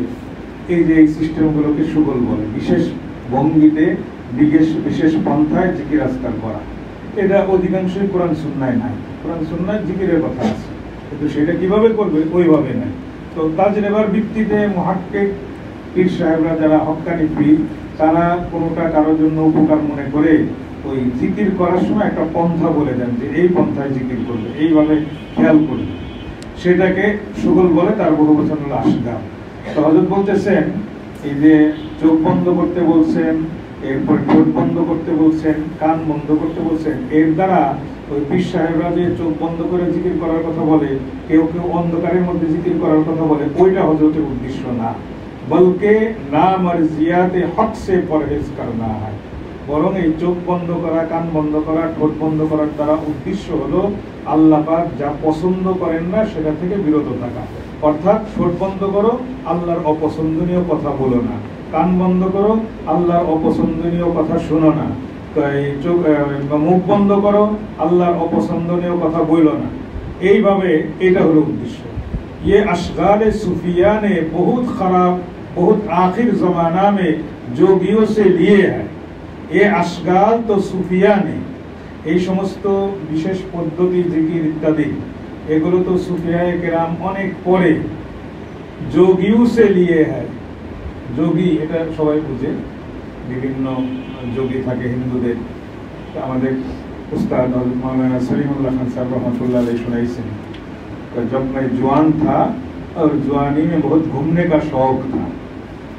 जो जवान काले खूब घोरा शौक ছিল। तो एक मर्तबा हमने गया काशी गया, हिंदुस्तान কোনো জায়গা যেখানে হিন্দুদের কোনো তীর্থ ইত্যাদি আছে। किसी को देखा कि वो एक टांग पर खड़े हैं, কোনো যোগীরে দেখলাম এক ঠ্যাঙের উপরে খাড়ায় আছে, সে ঘন্টার পর ঘন্টা এভাবে দাঁড়ায়। किसी को देखा वो एक हाथ से दरख्त के टहने पकड़े हुए हैं, কেউ কোনো গাছের ডাল ধরে রাখছে। হযরত তো বলছেন যে ডাল ধরে রাখতে রাখতে এত বেশি সময় থাকছে, ওই গাছের মধ্যে লতা পেঁচাইলে যেরকম উপরের সিলকাটা, চামড়াটা, গাছের ছালটা কেটে ওইটা ভিতর ঢুকে যায়, এবং হাত ভিতর ঢুকে। এই সমস্ত সাধনা করে অনেক কারামত দেখায়। কারামত বলতে স্বাভাবিক জিনিস না, অস্বাভাবিক জিনিস। এটা তো হযরত মাওলানা আব্দুল কুদ্দুস গঙ্গোহী রহমাতুল্লাহ আলাইহির ওখানেও আছে, ওনার জীবনের মধ্যে আছে যে ওনার ওখানে এক যোগী যাইতো, মেলা হইতো, মেলায় খুদা সেনাস, আল্লাহর পরিচয়ের মেলা, সে আসমান দিয়ে উঠত। তো ওনার কাছে তখন অভিযোগ গেছে যে এগুলো দেখে অনেক কাচ্চা ইমানের মুসলমান একেবারে হিন্দু হয়ে যায়। তখন বলছেন আবার কই আয় তো বুঝে বলা, এরপরে যখন আসবে তখন আমাকে ডাক দিও। তো উনি গেছেন, দেখেন উঠতেছে, বাইরে থেকে খরম, এটাও তো বুঝাইতে হবে এই যুগে জাদু ঘুরে যাচ্ছে। কাঠের এক ধরনের জুতা, এটা আমরা দেখছি, আমাদের বাড়িতে ছিল, অনেক পুরানা। গ্রামের লোকজন এগুলো করে খটখট করে হাতে এগুলো পায়ে দিয়ে। তো ওই খরম উনি ফেঁকে দিচ্ছেন, ওইটা যায় ওই যোগীর মাথার মধ্যে বাইরে বাইরে নিচে নামাই নিয়ে আসছে। তো এগুলো ওই যে অসম্ভব জিনিস, এরপর অস্বাভাবিক জিনিস দেখানোর জন্য ঈমান সত্য না। হ্যাঁ, নবী আলাইহিস সালাম, এরপরে আম্বিয়া আলাইহিস সালাম, ওনারা অস্বাভাবিক যে সমস্ত জিনিস আল্লাহর পক্ষ থেকে দেখান সেটাকে মুজিজা বলে। আর এটাই যদি আবার কোনো ওলির হাতে হয়, প্রকাশ পায়, তাহলে সেটাকে কারামত বলে। কারামত ভিন্ন জিনিস, আর খালকে আদত যেগুলো বিধর্মীদের এবং ফাসেক ফুজ্জারদের মাধ্যমে হয় সেটা ভিন্ন জিনিস। এজন্য কখনোই আমাদের বড়রা এই কারামতকে সত্যের মাপকাঠি বলেন না, বরং আসল কারামত বলছে সব কাজ সুন্নাহ মোতাবেক সম্পূর্ণ করতে পারা এবং গুনাহ থেকে আত্মরক্ষা করতে পারা। হযরত বলতেছেন এই যে বিশেষ পদ্ধতিতে জিকির আজকার করা ইত্যাদি করা, রিয়াজত মুজাহাদা করা, এটা অনেক পরে সুফিয়ায়ে কেরাম যোগীদের কাছ থেকে এটাকে নিছে। আর উসমে কুছ হরজ ভি নেই, এতে কোনো ক্ষতি নেই। অনেকে মনে করবে তবে হিন্দুদের কাছ থেকে এটা নিল। কিছু জিনিস আল্লাহ পাক করতে বলছেন, তার পদ্ধতি নির্দিষ্ট করে দেন নাই। এখন সেটা যে জমানায় যে ধরনেরটা উপকারী হবে এবং যেটা সহজ হবে সেটা অবলম্বন করতে পারবে। আল্লাহ পাক বলছেন ইকরা, পড়ো, কিন্তু পড়ার জন্য কওমি মাদ্রাসায় ভর্তি হয়ে পড়তে হবে এই কথা আল্লাহ পাক কোথাও বলেন। এটাকে উন্মুক্ত রাখছেন, কেউ পীর সাহেবের কাছ থেকে শিখবে, কেউ মাওলানা সাহেবকে জিজ্ঞেস করে শিখবে, কেউ আজকাল কি আছে অনলাইন মাদ্রাসা, এই অনলাইন থেকে শিখবে। তো এগুলোতে শুধু শিখাই হয়, আসলে শিখাতে হয় সোহবত থেকে। এরকম আরো কিছু জিনিস আছে। আবার কিছু জিনিসের কাজ এবং পদ্ধতি উভয়টাই নস কোরআন সুন্নাহর স্পষ্ট বক্তব্য দ্বারা প্রমাণিত। সেখানে আবার নিজের মন মতো করা যাবে। নামাজ আল্লাহ পাক পড়তেও বলছেন, নামাজ কিভাবে পড়বে সেটাও হযরত রাসূল কারীম সাল্লাল্লাহু আলাইহি ওয়াসাল্লাম আমাদের শিখাইছেন। এখন কেউ যদি কোনো নতুন পদ্ধতিতে নামাজ পড়তে যায় তার নামাজ হবেই না।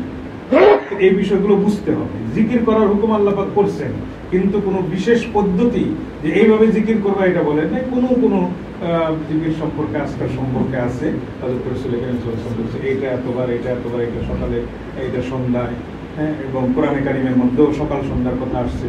সকাল সন্ধ্যার সময় নির্ধারণের ক্ষেত্রে আমাদের ভুল হয়ে যায়। সকালের যে জিকির সেটা হলো ফজরের আগে আসল সময়, সুবহে সাদেক থেকে নিয়ে ফজরের ওয়াক্ত পর্যন্ত, এটা হলো আসল সময়। বিকালে সন্ধ্যার যে জিকির সেটা হলো আসর থেকে মাগরিব পর্যন্ত, এটা হলো আসল সময়। তারপরে যদি দুই একটা থাকে মাগরিবের নামাজের পরে, আর কিছু থাকে ফজর নামাজের পরে, যেগুলো তো এইভাবে স্পষ্ট বলা আছে সেটা ফজরের পরে। যদি ওই সময় না পারা যায় তাহলে সকালে যে কোনো সময় করলেও হবে, সন্ধ্যায় যে কোনো সময় করলেও হবে। কিন্তু আসল সময় ওই মাগরিবের আগে, আসরের পরে, আর সকালেরটা হলো সুবহে সাদেক থেকে নিয়ে ফজর পর্যন্ত। তো হযরত বলতেছেন যে উসমে কুছ হরজ ভি নেই। এখন পড়াশোনার কোনো একটা পদ্ধতি মনে করেন কোনো বিধর্মী খুব সুন্দর বের করলো, আমরা যদি সেই পদ্ধতিটা কোরআন শিক্ষার জন্য ব্যবহার করি কোনো অসুবিধা নেই। কথা বুঝে আসছে? কোরআন শিখার কথা আল্লাহ পাক বলছেন, কোনো একটা পদ্ধতিকে নির্ধারণ করে দেন নাই। না হলে নুরানি পদ্ধতি চলতো, না দিয়া চলতো না, না দিয়াই চলতো, নুরানি চলতো না, দাওয়াতুল কোরআনও চলতো না। এরপরে আরো অন্যান্য কত রকমের কত কিছু বের হয়েছে। বৈজ্ঞানিক পদ্ধতিতে কোরআন শিক্ষা বের করছে, আরো কত কিছু। তো এগুলোর যে বিভিন্নতা, এটা আসলে আল্লাহ পাকের পক্ষ থেকেই মানুষের জন্য, যার জন্য যে পদ্ধতিটা সহজ হবে সেই পদ্ধতি অবলম্বন করবে। তো এখানে হযরত বলতেছেন উসমে কুছ হরজ ভি নেই। অনেকে যোগীদের কাছ থেকে এই পদ্ধতি নিছে, তাইলে এটা কেমন হইল, এটা কি হইল না। পদ্ধতি নিতে কোনোই নাই, কারণ কোরআন সুন্নাহর মধ্যে জিকিরের কথা বলা হয়েছে, কিন্তু জিকিরের জন্য নির্ধারিত কোনো পদ্ধতি বলেন। জনাব রাসূলুল্লাহ সাল্লাল্লাহু আলাইহি ওয়াসাল্লাম ने আহলে ফারিস की हिकायत सुनकर খন্দক খুদওয়াই দলিল দিচ্ছেন হযরত, যে পারস্যের লোকেরা শত্রুর আক্রমণ থেকে বাঁচার জন্য, শত্রু প্রবল হলে খুব গভীর পরীক্ষা খনন করত, খালের মতো খুঁজত। তো আহজাবের যুদ্ধে যখন সম্মিলিত বাহিনী শুধু এই যুগের আবিষ্কার নয়, ওই যুগ থেকেই সম্মিলিত বাহিনী, এটা হাদিসের মধ্যে আছে, আল কুফরু মিল্লাতুন ওয়াহিদা, কাফেররা সবাই একমত মুসলমানদের বিরুদ্ধে, কাজেই কারো খাতির কইরা কি পাওয়া যাবে না। তবে ইহুদিদের তুলনায় খ্রিস্টানদেরকে একটু মুসলমানদের প্রতি সহনশীল বলা হয়েছে, কিন্তু এখন তো এরাও অধিকাংশ ইহুদিদের দ্বারা বলবো পরিচালিত এবং প্ররোচিত। তো হযরত রাসূল কারীম সাল্লাল্লাহু আলাইহি ওয়াসাল্লাম পারস্যের লোকদের এই ধরনের যুদ্ধ থেকে আত্মরক্ষার এবং নিজেদেরকে শত্রুর আক্রমণ থেকে বাঁচানোর জন্য এরা এরকম পরীক্ষা খনন করেন, এই কথা শুনে আহজাবের যুদ্ধের মধ্যে খন্দক খনন করিয়েছিলেন। বাওয়াজহে মুফিদ হোনেকে, এটা কেন করেছিলেন? যে এটা একটা উপকারী। और अशगाल तो बहुत अदना दर्जा की चीज है, আর এই যে বিশেষ পদ্ধতি এটা তো অনেক নিচের জিনিস। और आजकल तो बुजुर्गों ने अक्सर उनको छोड़ दिया है, আর আজকাল বুজুর্গরা ওই মাঝখানে ইমাম গাজ্জালী রহমাতুল্লাহ আলাইহি এবং আব্দুল কাদের জিলানী রহমাতুল্লাহ আলাইহি এই সময়টা এই খুব বেশি মুজাহাদার এবং বিভিন্ন রকমের সুগলের যুগ ছিল। হযরত বলতেছেন হযরতের যুগের কথা, এখন তো এটা অনেকেই ছেড়েও দিয়েছে। क्योंकि लोगों पर ज़ुहफ गालिब है, कारण आजकल लोगेरा अनेक दुर्बल, और अशगाल से दिमाग और मेदा वगैरह सब खराब हो जाते हैं। और কেউ ব্যস্ত হয়ে জিকির আসকারের যে পদ্ধতি, এই কঠোর পদ্ধতি, এর দ্বারা অনেকের মাথা খারাপ হয়ে যায়, অনেকের পেট নষ্ট হয়ে যায়, পরিপাক ব্যবস্থা যেটা আছে খাদ্য হজম করার, ওটা নষ্ট হয়ে যায়। बाज लोग उसमें हलाक हो गए। এই ধরনের বিশেষ ভঙ্গিতে বিশেষ পরিমাণে জিকির আজকার করতে যায় অনেকে ধ্বংসই হয়ে গেছে। और हजरत मौलाना रूम के ज़माना में तो अशगाल थे भी नहीं। मौलाना रूमी रहमतुल्लाह अलैह ज़माना ये धरনের বিশেষ পদ্ধতি ছিল না। ये तो बहुत आखिर ज़माना की ईजाद है, ये तो अनेक পরের আবিষ্কার। इससे शान तहकीक अजहर मिनाश शामस। এই বক্তব্যের মধ্যে হযরত যে বিষয়গুলোকে খুব গভীরভাবে দেখেন এবং তার মূল খুঁজে বের করেন, এটা একেবারে সূর্যের ন্যায় স্পষ্ট। এখানে কয়েকটা বিষয় খেয়াল রাখা। একটা হলো মৌলিক ইবাদত, আরেকটা হলো সেই ইবাদতের পদ্ধতি। এটা আগেই বলছি যে কিছু ইবাদত আল্লাহ পাক নির্দেশ দিয়ে তার পদ্ধতিও একেবারে নির্ধারিত করে রাসূল করিম সাল্লাল্লাহু আলাইহি ওয়াসাল্লামের মাধ্যমে শিখিয়ে দিয়েছেন। নামাজ, রোজা, হজ, যাকাত ইত্যাদি, এগুলো সব মাসআলা মাসাইল হাদিসে এবং সুন্নাহর কিতাবে বিস্তারিতভাবে আছে। এই সব হাদিসগুলোকে সামনে রাখলে এবং কোরআনে কারিমের আয়াতগুলোকে সামনে রাখলে ফিকহের মধ্যে যে মাসআলাগুলো সুন্দরভাবে সাজায় বলা হয় মাসআলা মাসাইলের কিতাবে, এগুলো সব ওখান থেকেই বের হয়। নিজেরা আমরা বানায় বলছেন এরকম কোনো কিছু না, সবগুলোরই দলিল খুঁজে পাওয়া যায়। এবং আমাদের আলহামদুলিল্লাহ কওমি মাদ্রাসার উপরে যে কিতাবপত্র পড়ানো হয়, বিশেষ করে হেদায়া পড়ানোর সময়, সেখানে কোন মাসআলার কি দলিল কি যুক্তি এগুলোই করা হয়। এবং পড়ানেওয়ালা যদি আরও নিজের মগজ ক্ষয় করে তাহলে এত সুন্দর করে পড়ানো যায় যে সেটার কোনো তুলনা দুনিয়াতে হয় না। আমাদের উস্তাদ শাইখুল ইসলাম মোহাম্মদ তাকি উসমানী দাওয়াত বরকাতুহু LLB করছেন। LLB কেমনে করলেন ওইটাই করছেন যে LLBর পরীক্ষা প্রাইভেট দেওয়ার কোনো সুযোগ ছিল না, কোনো ল কলেজে ভর্তি হয়ে এরপরে দিতে হয়। হযরত তখন দারুল উলুমে পড়ান, আবার ফতোয়া লেখেন, আবার ইংরেজি শিখেন, এই সব কিছু মিলে কোনো সময় ছিল না নিয়মিত ক্লাস করার। তো করাচিতে দুইটা ল কলেজ ছিল তখন, একটা উর্দুতে পাঠদান হইতো আর একটা ইংরেজিতে। হযরত বললেন যে উর্দুতে আর বেটারা কি করবো, আমার আমি ইংরেজিটা যে ভর্তি হলাম। তো প্রিন্সিপালের সাথে দেখা করে আমি বললাম, আমি তো ব্যস্ত মানুষ, পরীক্ষা আমি দিব এবং আইনটাও বুঝতে চাই যে আইনের প্রয়োগ কিভাবে হয়, আইন বিচারকরা ফায়সালা কোন আইনের ভিত্তিতে কিভাবে করে এটা একটু বুঝতে চাই। বলছে এটা বুঝতে চাইলে তো নিয়মিত করতে হবে, অনেক বেশি সময় দিতে হবে। হয়তো বলছে এই সময় তো আমার নাই, আপনি শুধু আমার এতটুকু করেন, আমি মাঝে মধ্যে যখন সময় পাই আসবো, আর না হলে আসবো না, কিন্তু আমি পরীক্ষা দিব। উনি রাজি হয়েছে। এখন হযরত বলতেছেন যে আইনের কিতাবটা আছে, কিতাবের নিজে নিজে পড়ে তো বুঝি না অনেক জায়গায়। তখন আর একজন ওই কলেজের সম্ভবত কোনো শিক্ষক অথবা এই শিক্ষক টাইপের কোনো কর্মচারী তার সাথে এই করে হযরত তার কাছ থেকে পড়তেন। এরপরে পরীক্ষা দিচ্ছেন, পরীক্ষা দেওয়ার পরে রেজাল্ট আসে। প্রথম অবস্থায় রেজাল্ট না আসা উনি খুব পেরেশান হয়েছে, কি হলো, তাকে ফেল করলাম, যে নাম হইল না। পরে উনি খোঁজ নিছেন যে যাদের রেজাল্ট আসে নাই তাদের কারো কারো বেতন বাকি ছিল। হযরত যা দেখলেন বেখেয়ালে ওনার কয়েক মাসের বেতন বাকি ছিল, এই জন্য রেজাল্ট আটকে গেছে। তো ওই টাকাটা ওই যে যার কাছে পড়তেন হযরত মাঝে মধ্যে যায় তার কাছে দিয়ে আসছে যে আপনি জমা করায় দিন। ওই লোক বলছে একটা টাইম দিয়ে যে আপনি এই কয়দিনের মধ্যে আমি জমা করাবো, এরপরে আশা করি অমুক দিনের মধ্যে আপনার রেজাল্ট এসে যাবে, আপনি আইসেন। তো হযরত আবার বলছে যে ঠিক আছে তাহলে আমি অমুক দিনই আসবো, এবং সময়ও বলছেন কোন সময় আসবেন। তো হযরত যখন গেছেন ওই কলেজে ঢুকতেছেন, দেখেন প্রিন্সিপাল, বড় বড় যারা শিক্ষক তাদের কয়েকজন, আর ওই লোক দাঁড়ায় রয়েছে। হযরত বলেন যে আমি তো ভয়ে বোধহয় বেশি ফেল করছি বা এত রেজাল্ট খারাপ হয়েছে, এরা আমাদের এখানেই সাইজ করবো। কিন্তু যাওয়ার পরেই মুবারকবাদ দিল।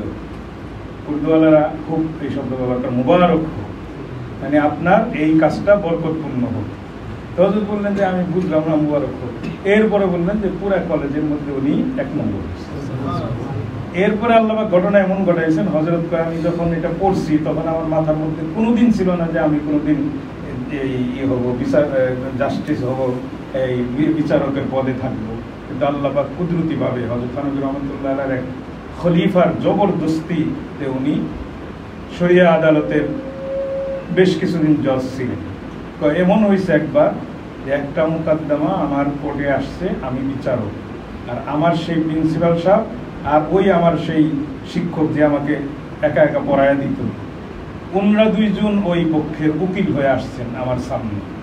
আমি দেখে তাদের চিনলাম, অনেকদিন পরে দেখা। এরপরে বিচারের কাজ শেষ হওয়ার পরে আমি বললাম আমার সাথে আপনারা আমার রুমে দেখা করেন।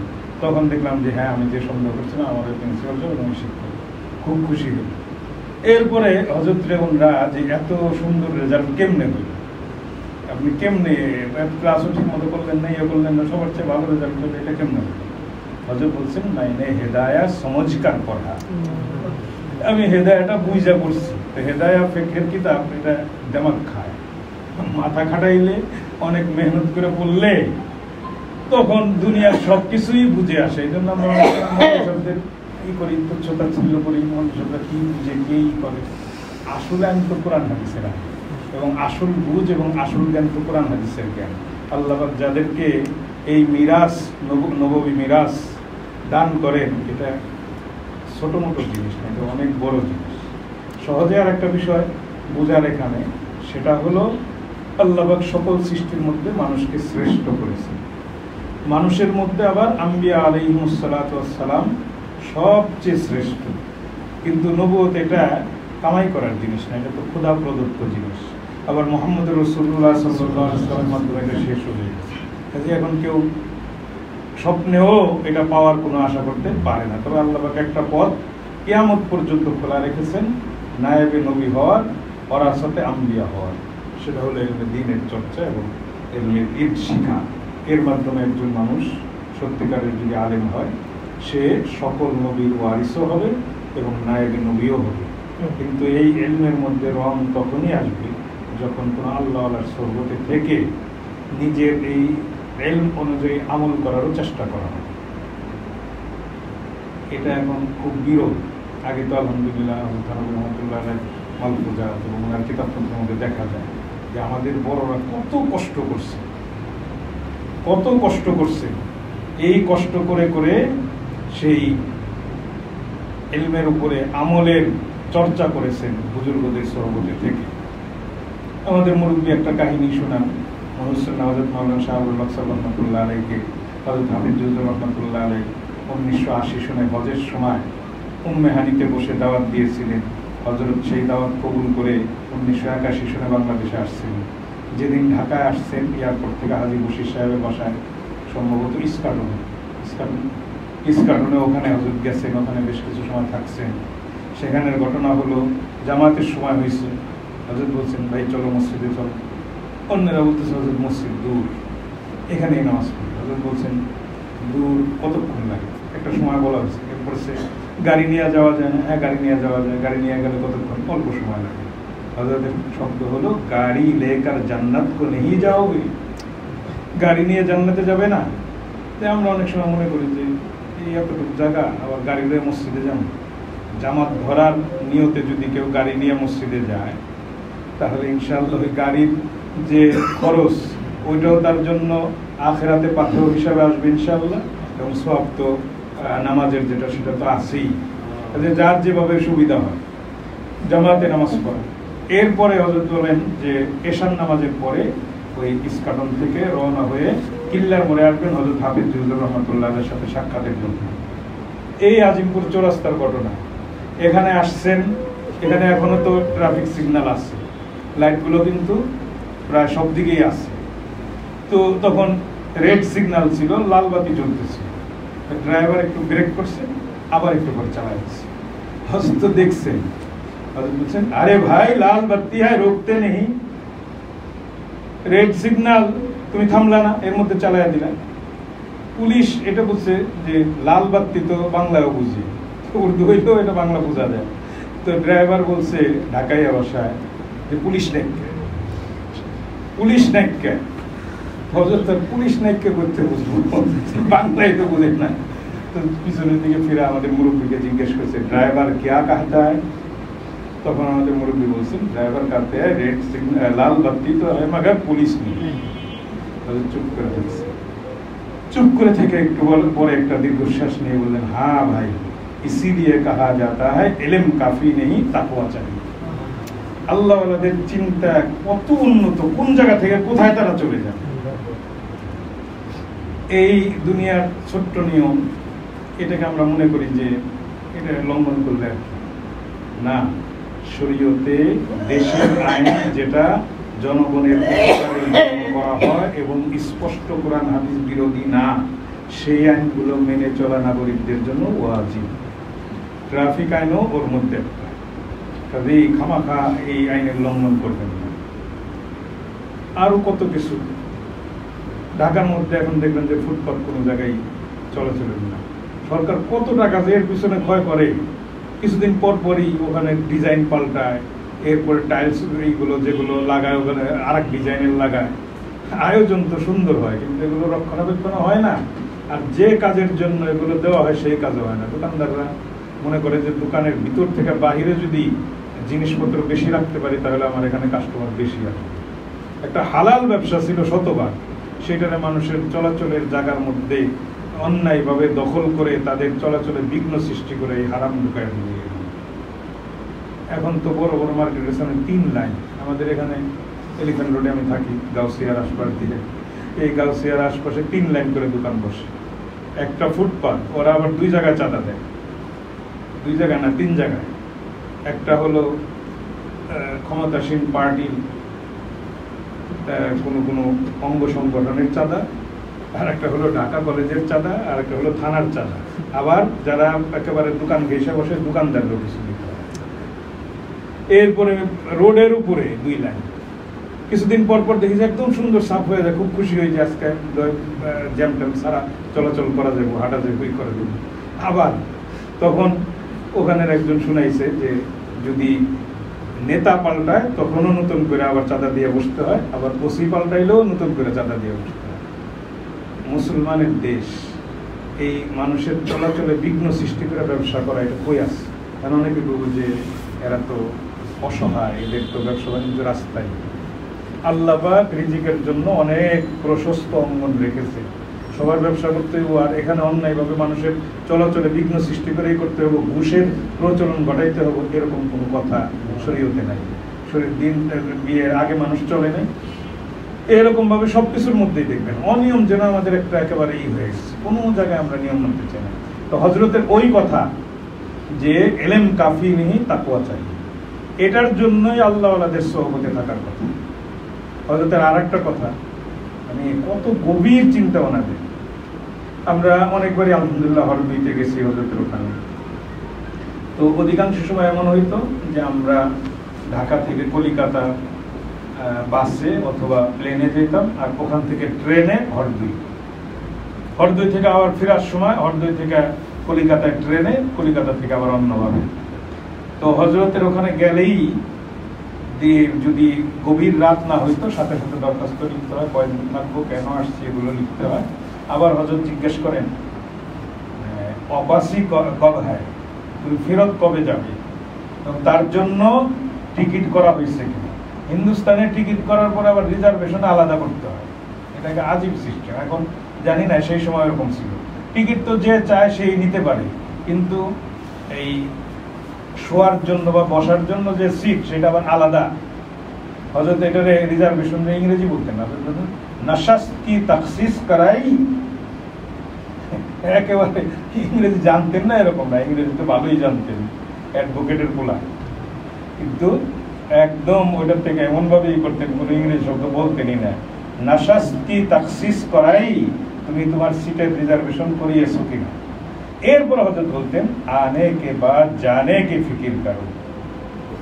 আমরা বুঝতাম যে আমরা ঢাকা থেকে আসছি, আবার ঢাকায় ফিরে যাওয়ার ফিকির কোথায়, কিন্তু হযরতের ইশারাতে থাকতো যে দুনিয়াতে আসছো, দুনিয়া থেকে যেতে হবে, সেই ফিকির করো।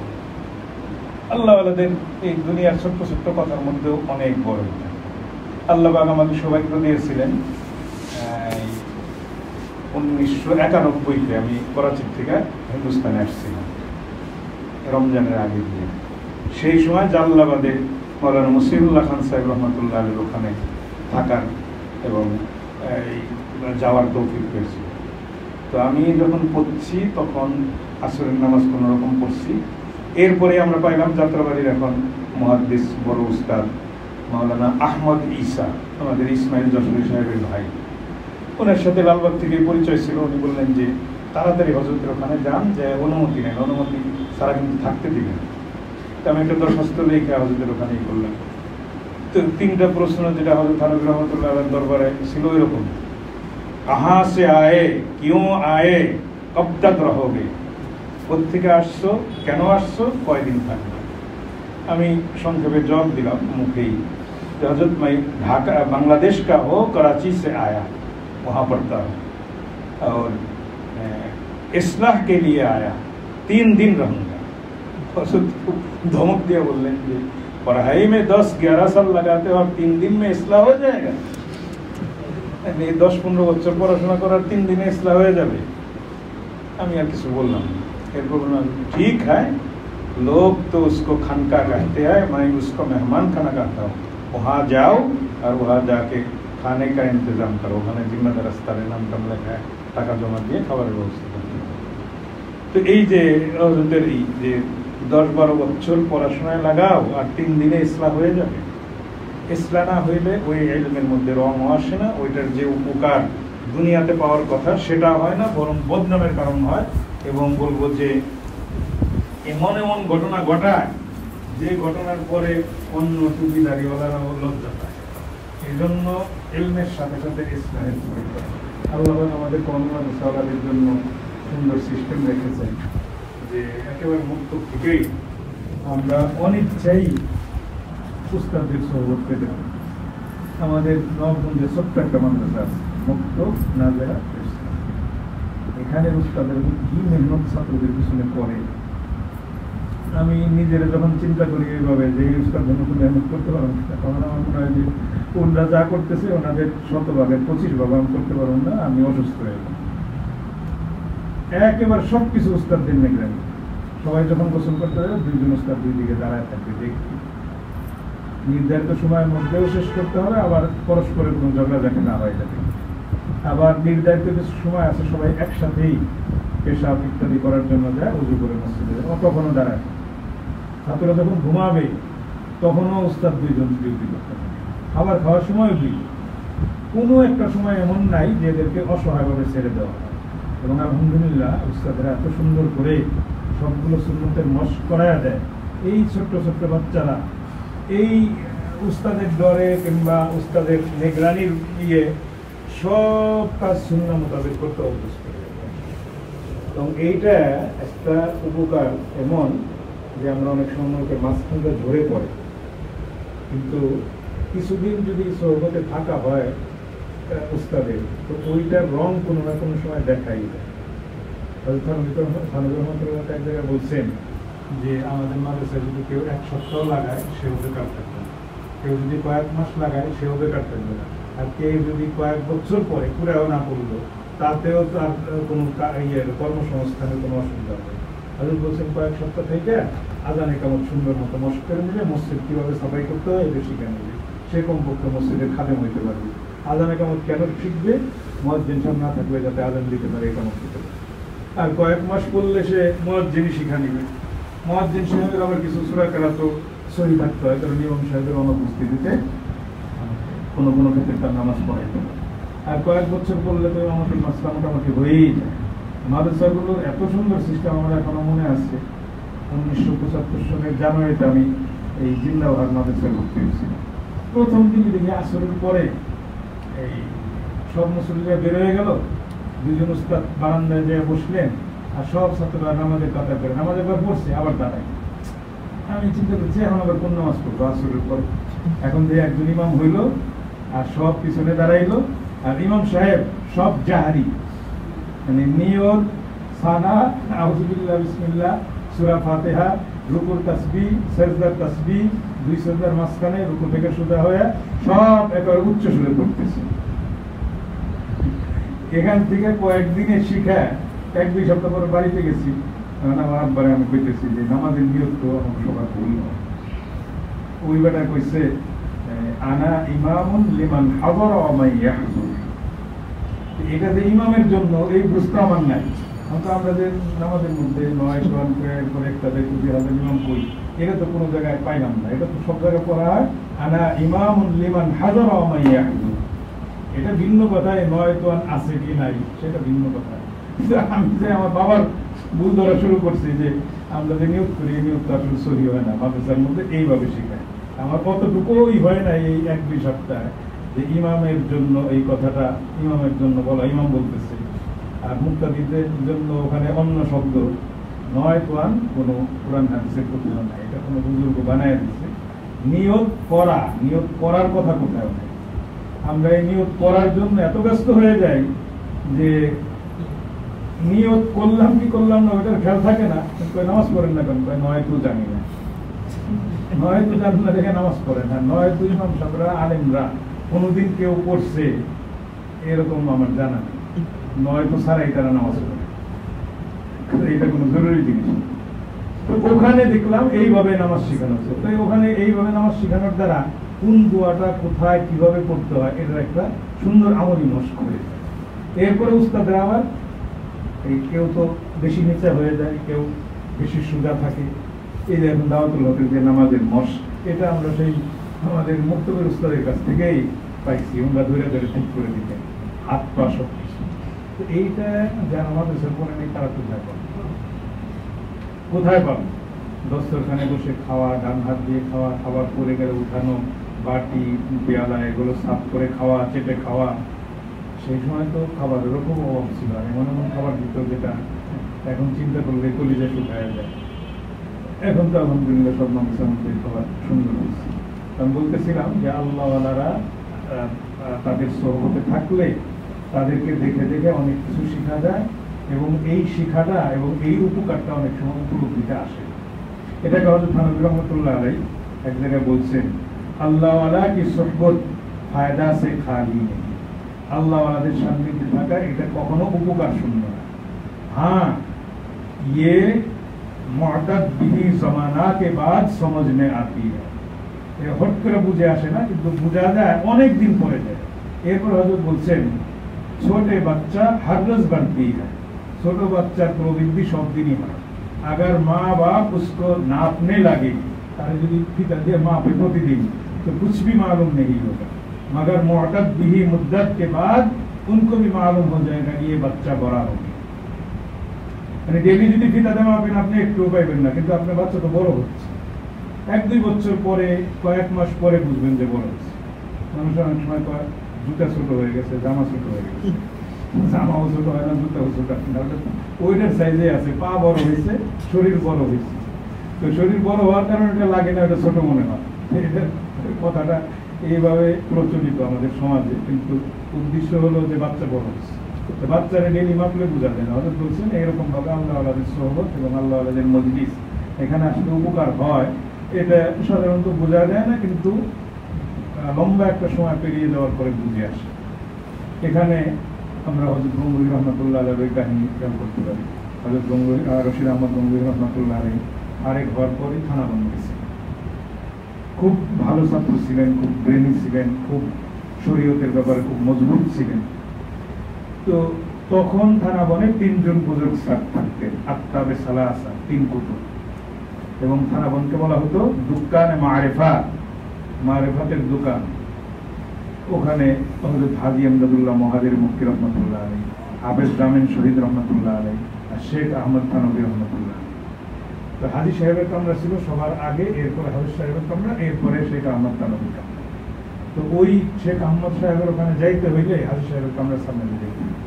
রশিদ আহমদ গঙ্গুহিকে আগে থেকেই চিনতেন, দেখলেন যে তাড়াহুড়া করে, রশিদ আহমদ ইধার আও, ডাকছে, কাহা যা রা হ্যায়, কিউ যা রা, কোথায় আসছো, কই যাইতেছো, কেন যাইতেছো?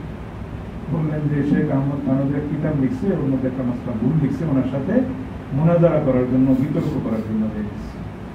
বড় সে মুনাজারা লি মুনাসিব নেই, বড়দের সাথে তর্ক বিতর্ক করা এটা ঠিক। এধার বইটা বুঝে গেছেন। এরপরে বায়াত করছেন। এরপর বলছেন যে আমার এই আখিরটা আমার এখান থেকে বায়াত করার সময় বলছেন যে ভোররাতে উঠে তাহাজ্জুদ করা এটা আমি পারবো, জিকিরও করতে পারবো, বলছেন কোনো জরুরত নেই। এরপরে বলছেন যে আমার সাথে একই কামরায় থাকো। পাশে একটা দড়ির খাট লাগাই দিয়েছেন, উনি ওখানে শুয়েছেন। ভোররাতে হঠাৎ ঘুম ভেঙে গেছে, দেখেন যে হাজী সাহেব উঠে তাহাজ্জুদ করতেছে, নীরবে জিকির করতেছে। কতক্ষণ তো শুয়ে থাকার চেষ্টা করছেন, একবার পারেন নাই, উঠে নিজে ওযু করে এসে তাহাজ্জুদ করে জিকির শুরু করছেন। सकाले हाजी साहब जिज्ञेस करते तुमने तो शर्त किया था कि तहज्जुद भी नहीं पढ़ोगे, जिक्र भी नहीं करोगे, तो क्यों उठ दिया? উনি আর কোনো জবাব ওইভাবে দেন নাই। এইভাবে 40 দিন থাকছেন। 40 দিন পরে হাজি সাহেব রহমতুল্লাহ আলাইহি বলতেছেন, मुझे जो कुछ तुमको देना था वो दे दिया, तुम वापस जा सकते। আমি তোমাকে যা দেওয়ার ছিল সেগুলো দিয়ে দিছি, তুমি এখন ফিরে যেতে পারো। এই 40 দিন কত কষ্ট করছেন, একটা কাপড় গায়ে দিয়েছেন আর একটা কাপড় পরছেন। এটা যতটুকু বুঝে আসে, যেহেতু নিচেরটা উপরে পড়ছেন, উপরটা নিচে পড়ছেন, লুঙ্গি টাইপের সেলাই ছাড়া কোনো কাপড় হবে, নিচে একটা পড়ছেন উপরে একটা পড়ছেন, ধোয়ার সময় একটা ধুইতেন, ওইটা শুকাইলে ওইটা আবার নিচে পড়ে তারপর নিচেরটা ধুইতেন। এক সেট কাপড়ে 40 দিন কাটাইছে। একবার হাজি সাহেব এবং হাফেজ আমিন শহীদ রহমতুল্লাহ আলাই একটি রুমের মধ্যে, রশিদ আহমদ গঙ্গুহিও আছেন। তো উনি এই দিন খাবার গঙ্গুহি রহমতুল্লাহ আলাইকে হাজি সাহেব নিজের থেকে খাওয়াইতে কি করছে, নিজের খাবার থেকে অংশ দিয়েছে। হাফেজ সাহেব আমার খুব খুশা মারতে মজা গেছি। উনি বলছেন, আজ তো বহুত এনায়েত হয়ে রাহা হ্যায় মুরিদ পর, আজকে তো আপনার খুব দয়া হচ্ছে আপনার মুরিদের উপর। অন্যদিন খুব কষ্ট দিয়ে রাখেন, প্যাট রাখেন, আজকে এত খাতির করে খাওয়াই দিচ্ছেন। তখন হাজি সাহেব, हाँ ये तो मेरी इनायत है, मैं उनको अपने दस्तरखान पर खिला रहा हूँ। तो তাকায় দেখতেছে এই যে আমি যে কুটা দিলাম, খুসা দিলাম, এতে কোনো আসর তার মধ্যে হয় কিনা। দেখলেন না, চেহারা ওই রকম। যখন গঙ্গুহি রহমতুল্লাহ আলাইহি চলে গেছেন, অনেক দিন হয়ে গেছে, নিয়ম হলো শায়েখকে নিজের অবস্থা জানানো, কোনো কিছুই জানানো। পরে শায়েখ অর্থাৎ हाजी अहमदुल्लाह मुहाजिर मुफ्ती रहमतुल्लाह चिट्ठी लिखी, भाई रशीद अहमद तुम चले गए, बहुत दिन हो गए, अपने हालत भी कुछ नहीं बताया, क्या हालत है? पूरे उन्हीं लिखते हजरत बताने की कोई हालत नहीं है। तो 3 चीजें हैं, एक शरीयत तबीयत बन गई, 2 मादे और जम बराबर हो गया, 3 कुरान और सुन्नत की कोई अहकाम पर कोई इश्काल बाकी नहीं रहा। যে শরীয়তের বিধানটা আমার অভ্যাসে পরিণত হয়ে গেছে, স্বাভাবিক বলবো যে তবিয়ত মানে নিজের মন মস্তিষ্ক এবং নিজের রুচি অভিরুচি এইটার মতো হয়ে গেছে। যেমন আমাদের ক্ষুধা লাগাটা, এটা স্বাভাবিক একটা তবিয়ত, সেটা হবেই। আবার পেশাব পায়খানার চাপ হওয়া, এইটা তো এগুলো হইলে যেরকম এটা করেই মানুষ, শরীয়তের বিধানটাও যখন যে বিধান সামনে আসে সেটা না করা পর্যন্ত আমি স্বস্তি পাই। মাদেহ আর জম বরাবর হয়ে গিয়া, প্রশংসাকারী আর বদনামকারী উভয় আমার কাছে সমান মনে হয়। প্রশংসা করলে যে আমি খুব খুশি হই, তারে খুব ভালো মনে হয় এমন না, আর কেউ আমাকে গালি দিলে বদনাম করলে তাকে শত্রু মনে হয় এমন না, আমার উপর কোনো আসর থাকে। তৃতীয় হলো যে শরীয়তের বিধিবিধান, এটা আমার একেবারে সবগুলোকেই যৌক্তিক এবং স্বাভাবিক মনে হয়, কোনো জায়গায় আমার কোনো রকমের কোনো প্রশ্ন জাগ্রত হয় না।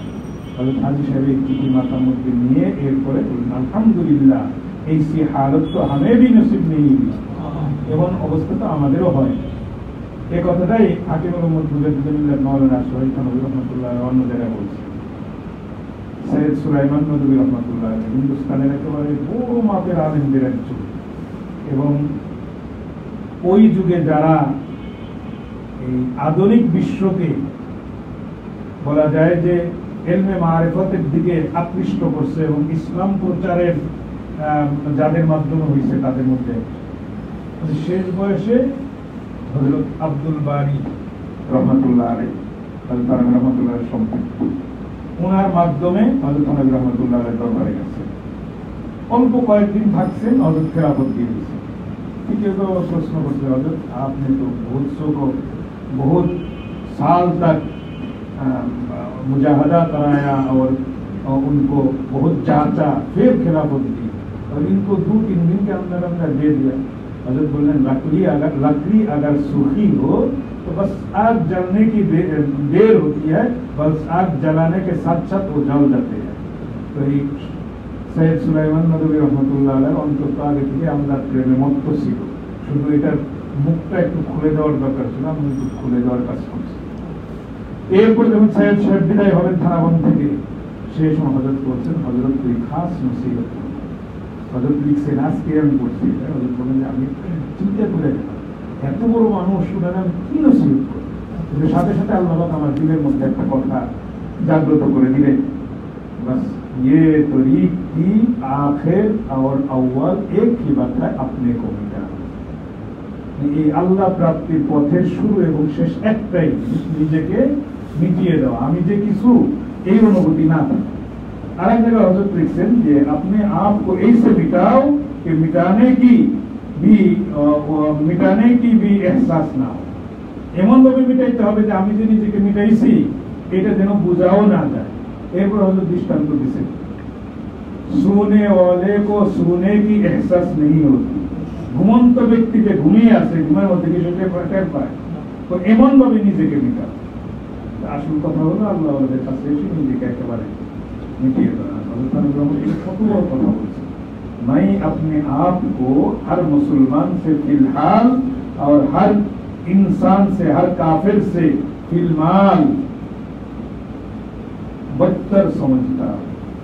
আমি নিজেকে প্রত্যেক মুসলমানের চেয়ে এখনই সবচেয়ে খারাপ মনে করি, আর কোন কাফেরের যেহেতু সম্ভাবনা আছে সে ইসলাম গ্রহণ করে মুসলিম হয়ে আমার চেয়ে অগ্রসর হয়ে যেতে পারে, সেই ভবিষ্যৎ হিসাবে তার চেয়েও নিজেকে খারাপ মনে করি।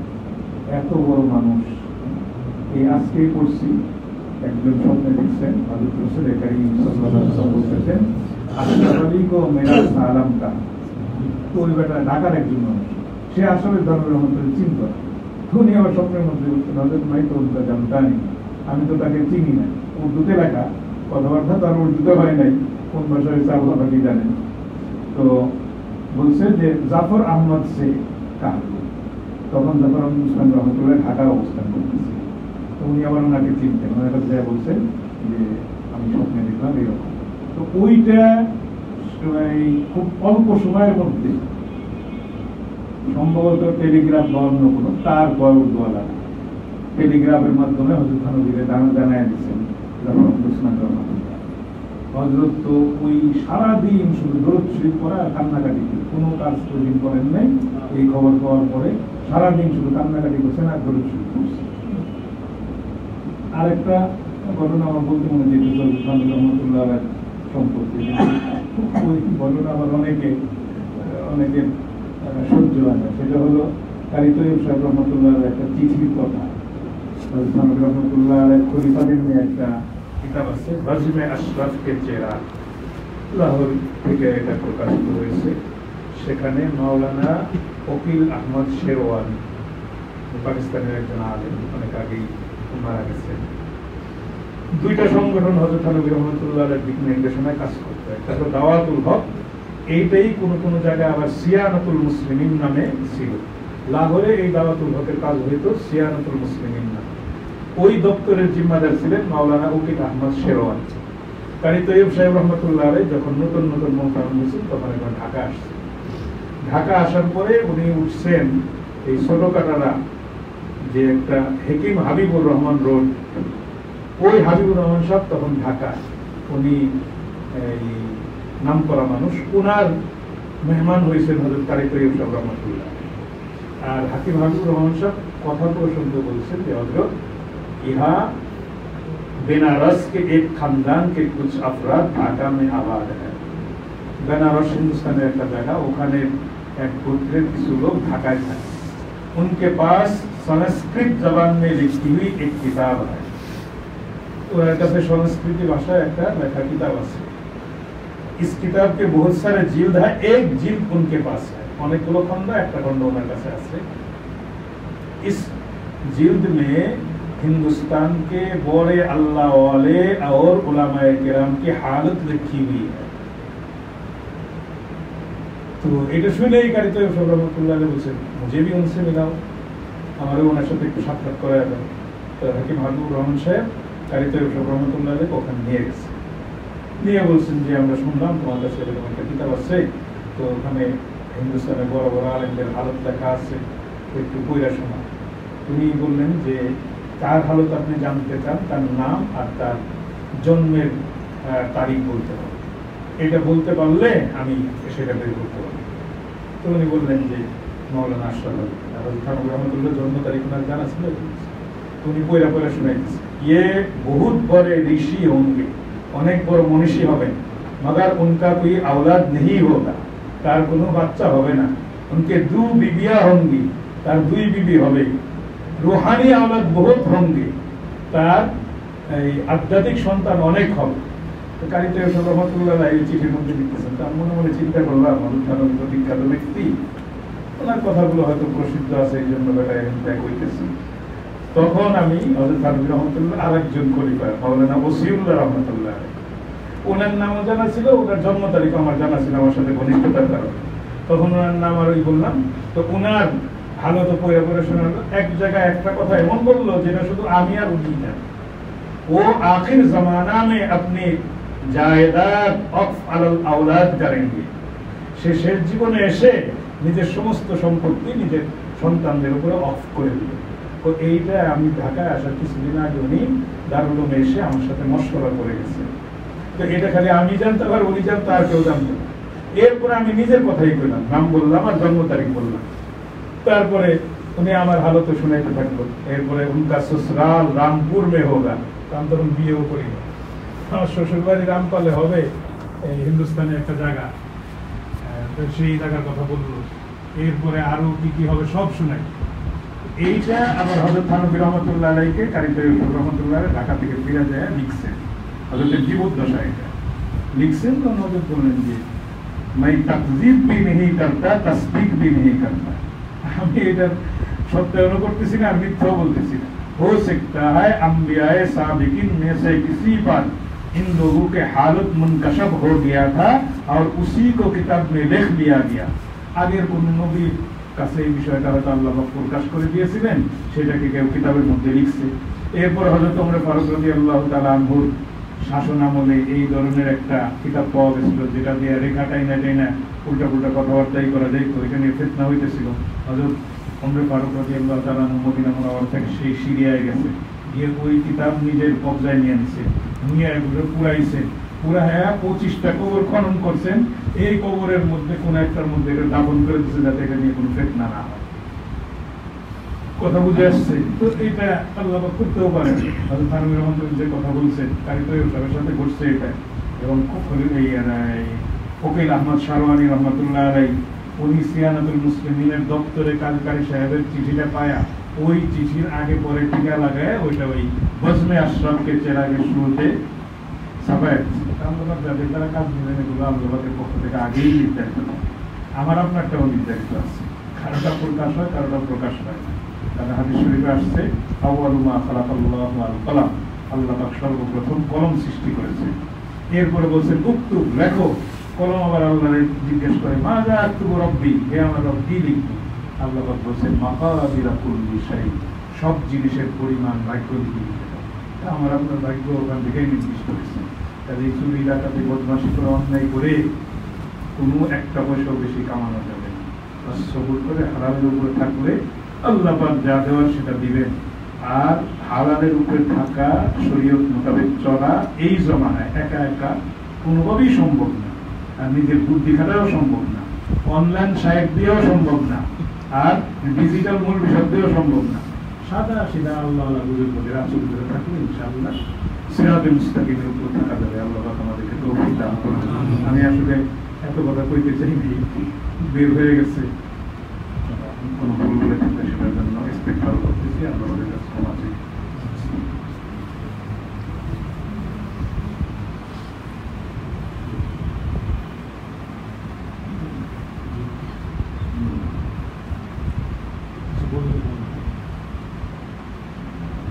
আর কেউ আছে মৌলানা সাহেব আছেন নামাজ কয়টা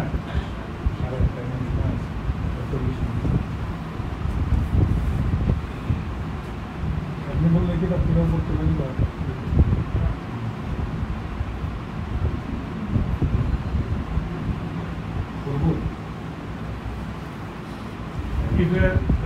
রহমতুল্লাহ সব মালফুজাত থেকে একজন বাসা বাসা কিছু থানভী রহমতুল্লাহ আর একটা কিতাব এখানে রহমতুল্লাহ ওই যে আগেই বলছি ওনার মাওয়ায়েজগুলো যেগুলো উনি ওয়াজ করছে আল্লাহ পাক এমন ভাবে সংরক্ষণ করছেন 32 ঘন্টা। মাওয়ায়েজ হলো 32 ঘন্টা একটা সংকলন, আবার বিক্ষিপ্ত আরো আছে, আর মালফুজা ছোট্ট ছোট্ট বাণী এগুলো হলো 30 ঘন্টা। এ দ্বারায় তারিফাতে আশরাফিয়া মুলতান থেকে এই 30 ঘন্টার 32 ঘন্টা ছাপছে। একটা পৃষ্ঠার সংখ্যা প্রায় 500 না, বেশ কম আছে। তো ওই সব মালফুজার থেকে এক আল্লাহ বান্দা বাসা বাসা কিন্তু মালফুজ এখানেই করছেন। অনেক আগের কিতাবের জন্য আমরা হাতিয়া দিচ্ছি, কালকেই किताबें के पैसी फरमाया कि वक्त पर काम करने से जरा एहतमाम तो करना पड़ता है, मगर काम करके बेफिक्री हो जाती है। যে কাজের যে সময় সেই সময় সেই কাজটা করার জন্য আগে থেকে একটু গুরুত্ব দিতে হয়, সতর্ক থাকতে হয়। কিন্তু কাম শেষ করার পরে একেবারে চিন্তামুক্ত হওয়া যায়। আগার তাসাহুল কিয়া যায়, সেটাকে যদি অলসতা করা হয় যে এখন না করে পরে করবো, এখন না করে পরে করবো, এরকম করা হয় তো বাদ মে বরাবার আর দিক্কত পেশ আতি है। পরে এটা খুব ভারী মনে হয় এবং খুব কষ্ট এটার জন্য করতে হয়। मैंने ये इसलिए कहा, হযরত বলেন আমি এই কথাটা এজন্য বললাম और लोग भी पाबंदी करे, আমি তো এটা করি যে সময়ের কাজ সময়, এবং অন্যরাও যেন শুনে সময়ের কাজ সময়। আমাদের কওমি মাদ্রাসার শুরুর দিকে উর্দু পড়ানো, একেবারে শুরুর দিকের উর্দু কিতাবের মধ্যে আছে আজ কা কাম কাল পার নাকাম, আজকের কাজ কালকের দিকে ঠেলে দিও না, ঠেলে কালকেরটা পরশু দিনে যাবো, এভাবে কাজ জমা হয়ে যাবে, কাজ কি হবে না। হযরত যে কথাটা বলছেন যে সময় মতো সময়ের কাজ সময় মতো করা, এটার জন্য আগে থেকে একটু গুরুত্ব দিতে হয় এবং সতর্ক থাকতে হয়, কিন্তু কাম করার পরে একেবারে চিন্তামুক্ত হয়ে যাওয়া হয়। আর যদি অলসতা করা হয় তাহলে এটা অনেক কষ্টকর মনে হয়। এটা যারা সবসময় জামাতে নামাজ পড়ে অভ্যস্ত, কোনো কারণে যদি কোনোদিন এশার নামাজের জামাত মিস হয়, এরপরে ক্লান্তি থাকে, ক্ষুধাও থাকে, বাসায় যায় দেখে নামাজ পড়তে গিয়ে সময় মতো পড়া হয় না, এরপর জান বের হয়ে যাবে এই নামাজ পড়তে গিয়ে। फरमाया कि तकलील ताल्लुकात में बड़ी राहत है, অন্য মানুষের সাথে সম্পর্ক কম রাখার মধ্যেই অনেক শান্তি, অনেক আরাম।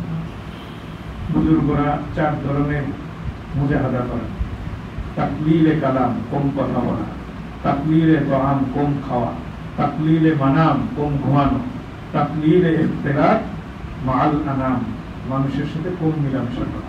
হযরত হাবিব রহমাতুল্লাহ আলাইহি বলেন এক সময় এখানে তর্ক শব্দ ব্যবহার হতো, ছেড়ে দাও, খাবে না, ঘুমাবে না, মানুষের সাথে সম্পর্ক রাখবে না, আর কথাও বলবে। পরবর্তীতে এদের তাকলিল করেছে। হযরত বলেন আমি এই যুগের মুজাদ্দিদ, আমি এই যুগের লোকদের দুর্বলতা জানি, কাজে এখানে দুইটার মধ্যে তাকলিলেরও দরকার নেই। ঘুম আর খাওয়া, এটা যতটুকু দরকার ততটুকু খাবে, ততটুকু ঘুমাবে। দুর্বল মানুষ কম খেলে ফরজ ওয়াজিবের মধ্যেই তখন বিঘ্ন সৃষ্টি হবে। তবে কথা কম বলা এটা এখনো দরকার, মানুষের সাথে সম্পর্ক কম করা, মিলামেশা কম করা, এটা এখনো দরকার। এই যে মানুষের সাথে সম্পর্ক কম করব, মিলামেশা কম করব, এখানে নিয়ত কি হবে সেটাও হযরত অন্য জায়গায় বলছে যে ওখানে যদি এই নিয়ত করা হয় যে সবাই খারাপ, আমি ভালো, তাদের খারাপের সাথে মিশলে আমার ক্ষতি হবে, তাহলে তো অহংকার।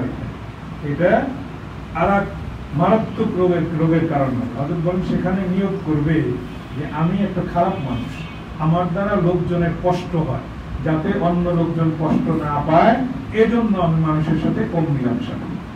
হযরত এটাও বলছেন, এই কিতাবের মধ্যে আছে যে অন্যের কাছ থেকে টাকা পয়সা নেওয়ার সময় গুনে নিবে, কিন্তু নিয়ত করবে হয়তো ভুলে সে বেশি দিচ্ছে, যাতে তার টাকা বেশি নেওয়া না হয়, এই জন্য গুনে নিচ্ছে।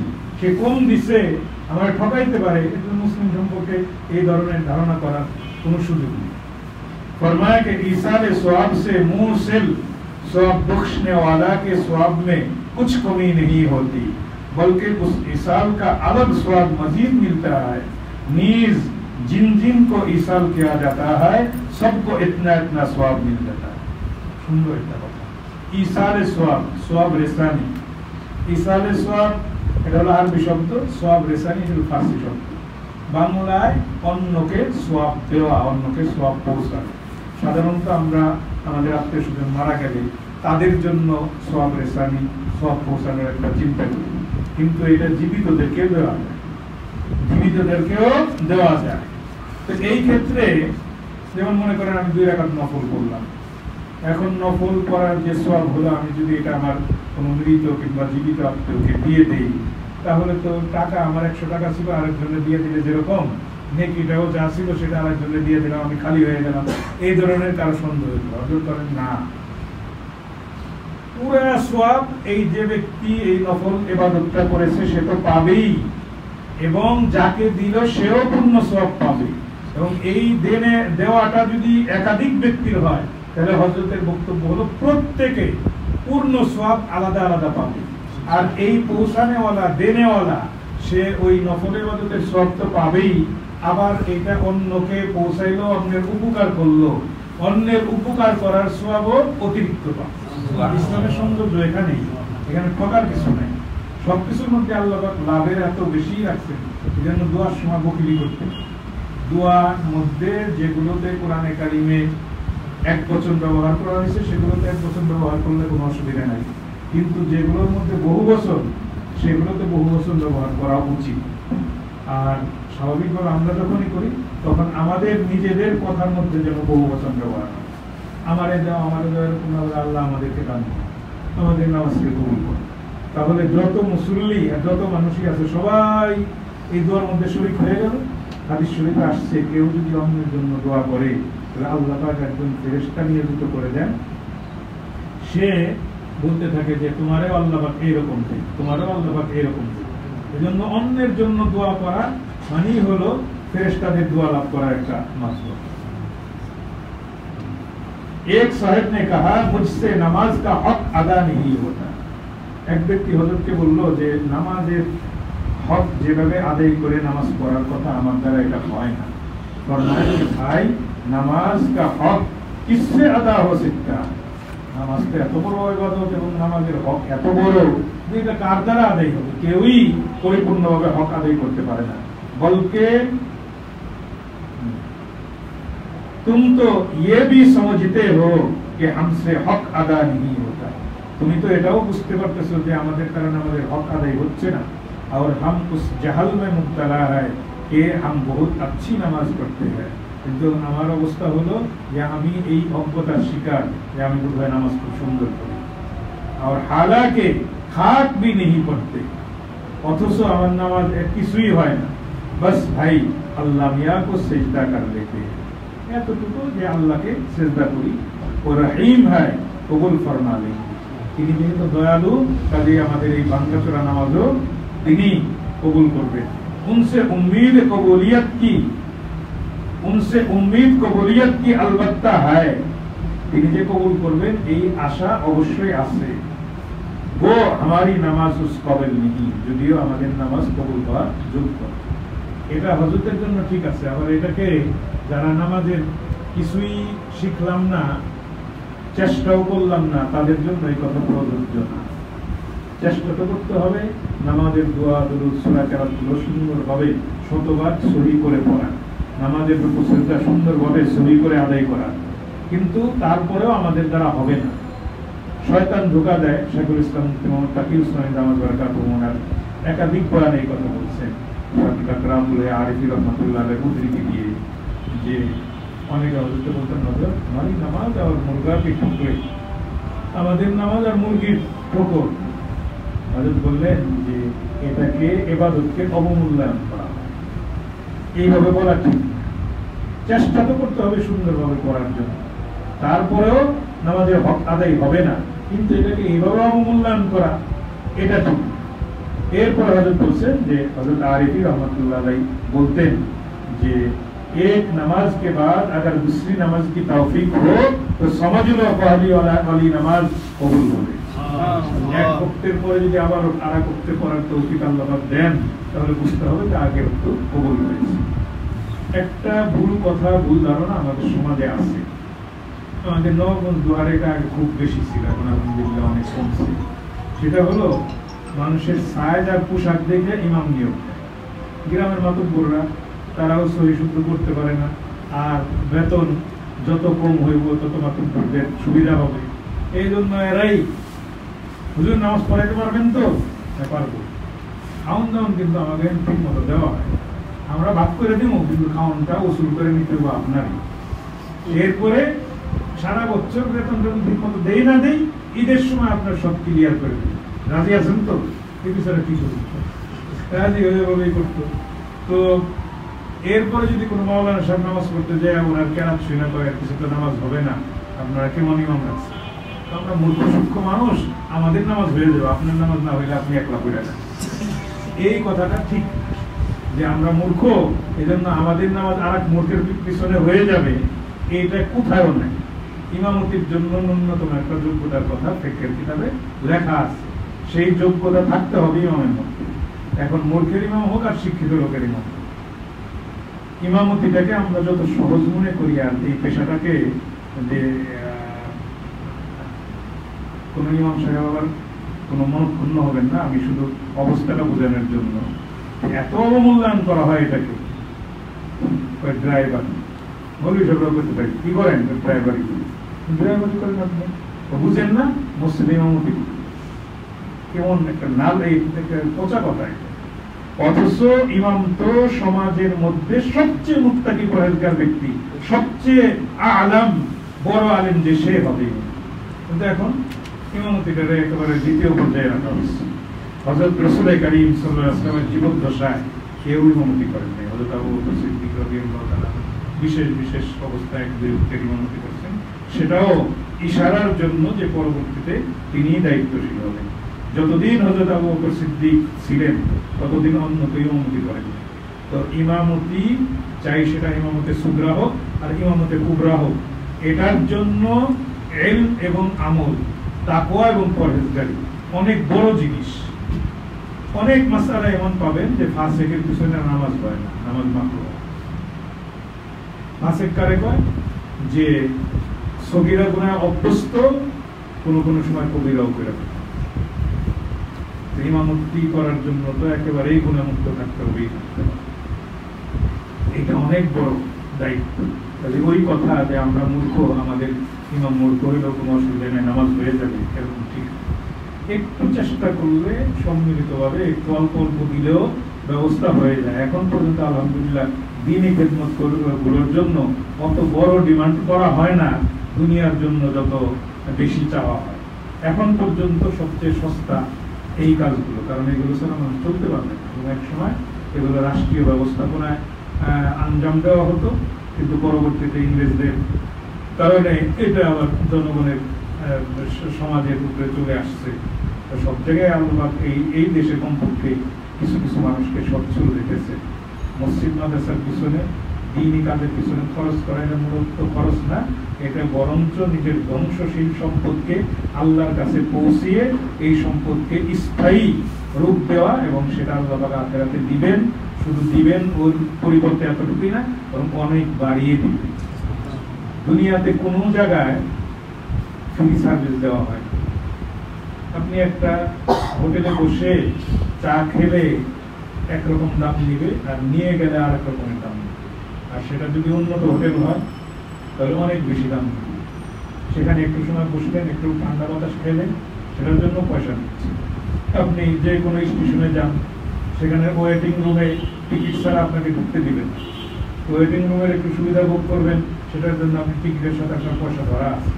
দুনিয়ার কোনো জায়গায় নেই, কিন্তু আল্লাহর ঘর মসজিদটা এমন আছে যেখানে এসিও ফ্রি, বাতাসও ফ্রি, লাইটও ফ্রি, পানিও ফ্রি। আবার আজকাল তো এই ইস্তেঞ্জা খানা ছাড়া মসজিদ হয়নি, মসজিদের মধ্যে এর ব্যবস্থাও থাকতে হয়।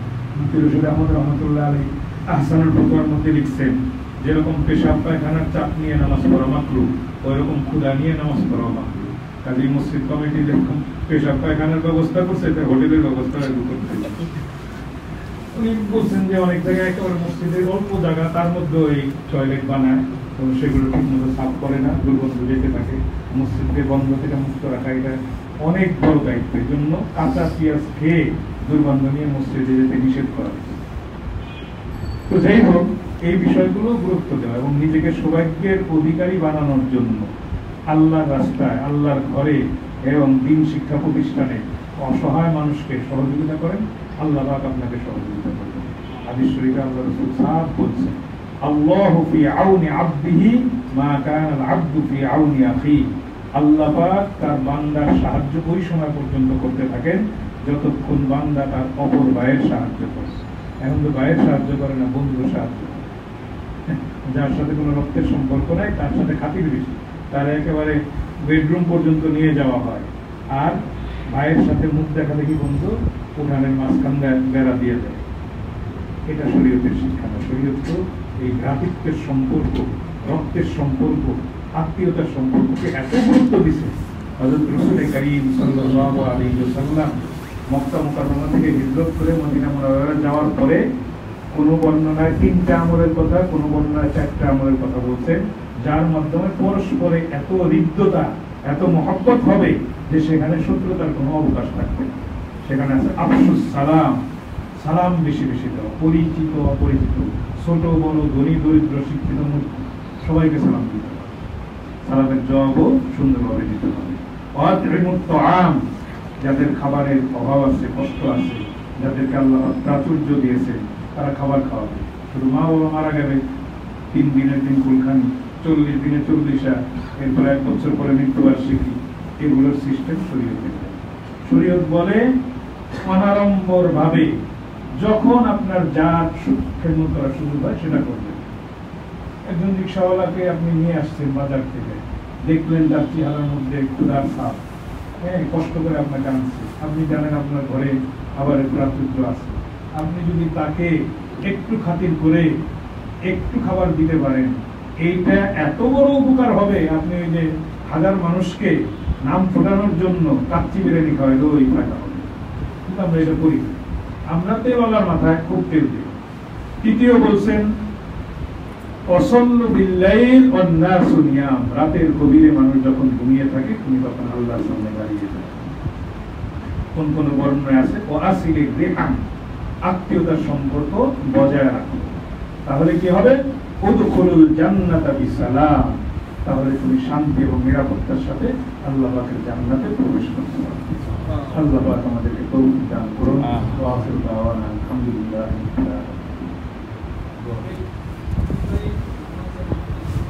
বৃহস্পতিবারে, আগামী বৃহস্পতিবারে এই ধানমন্ডি কেএফসির উল্টা দিকে বাইতুত তাকওয়া না,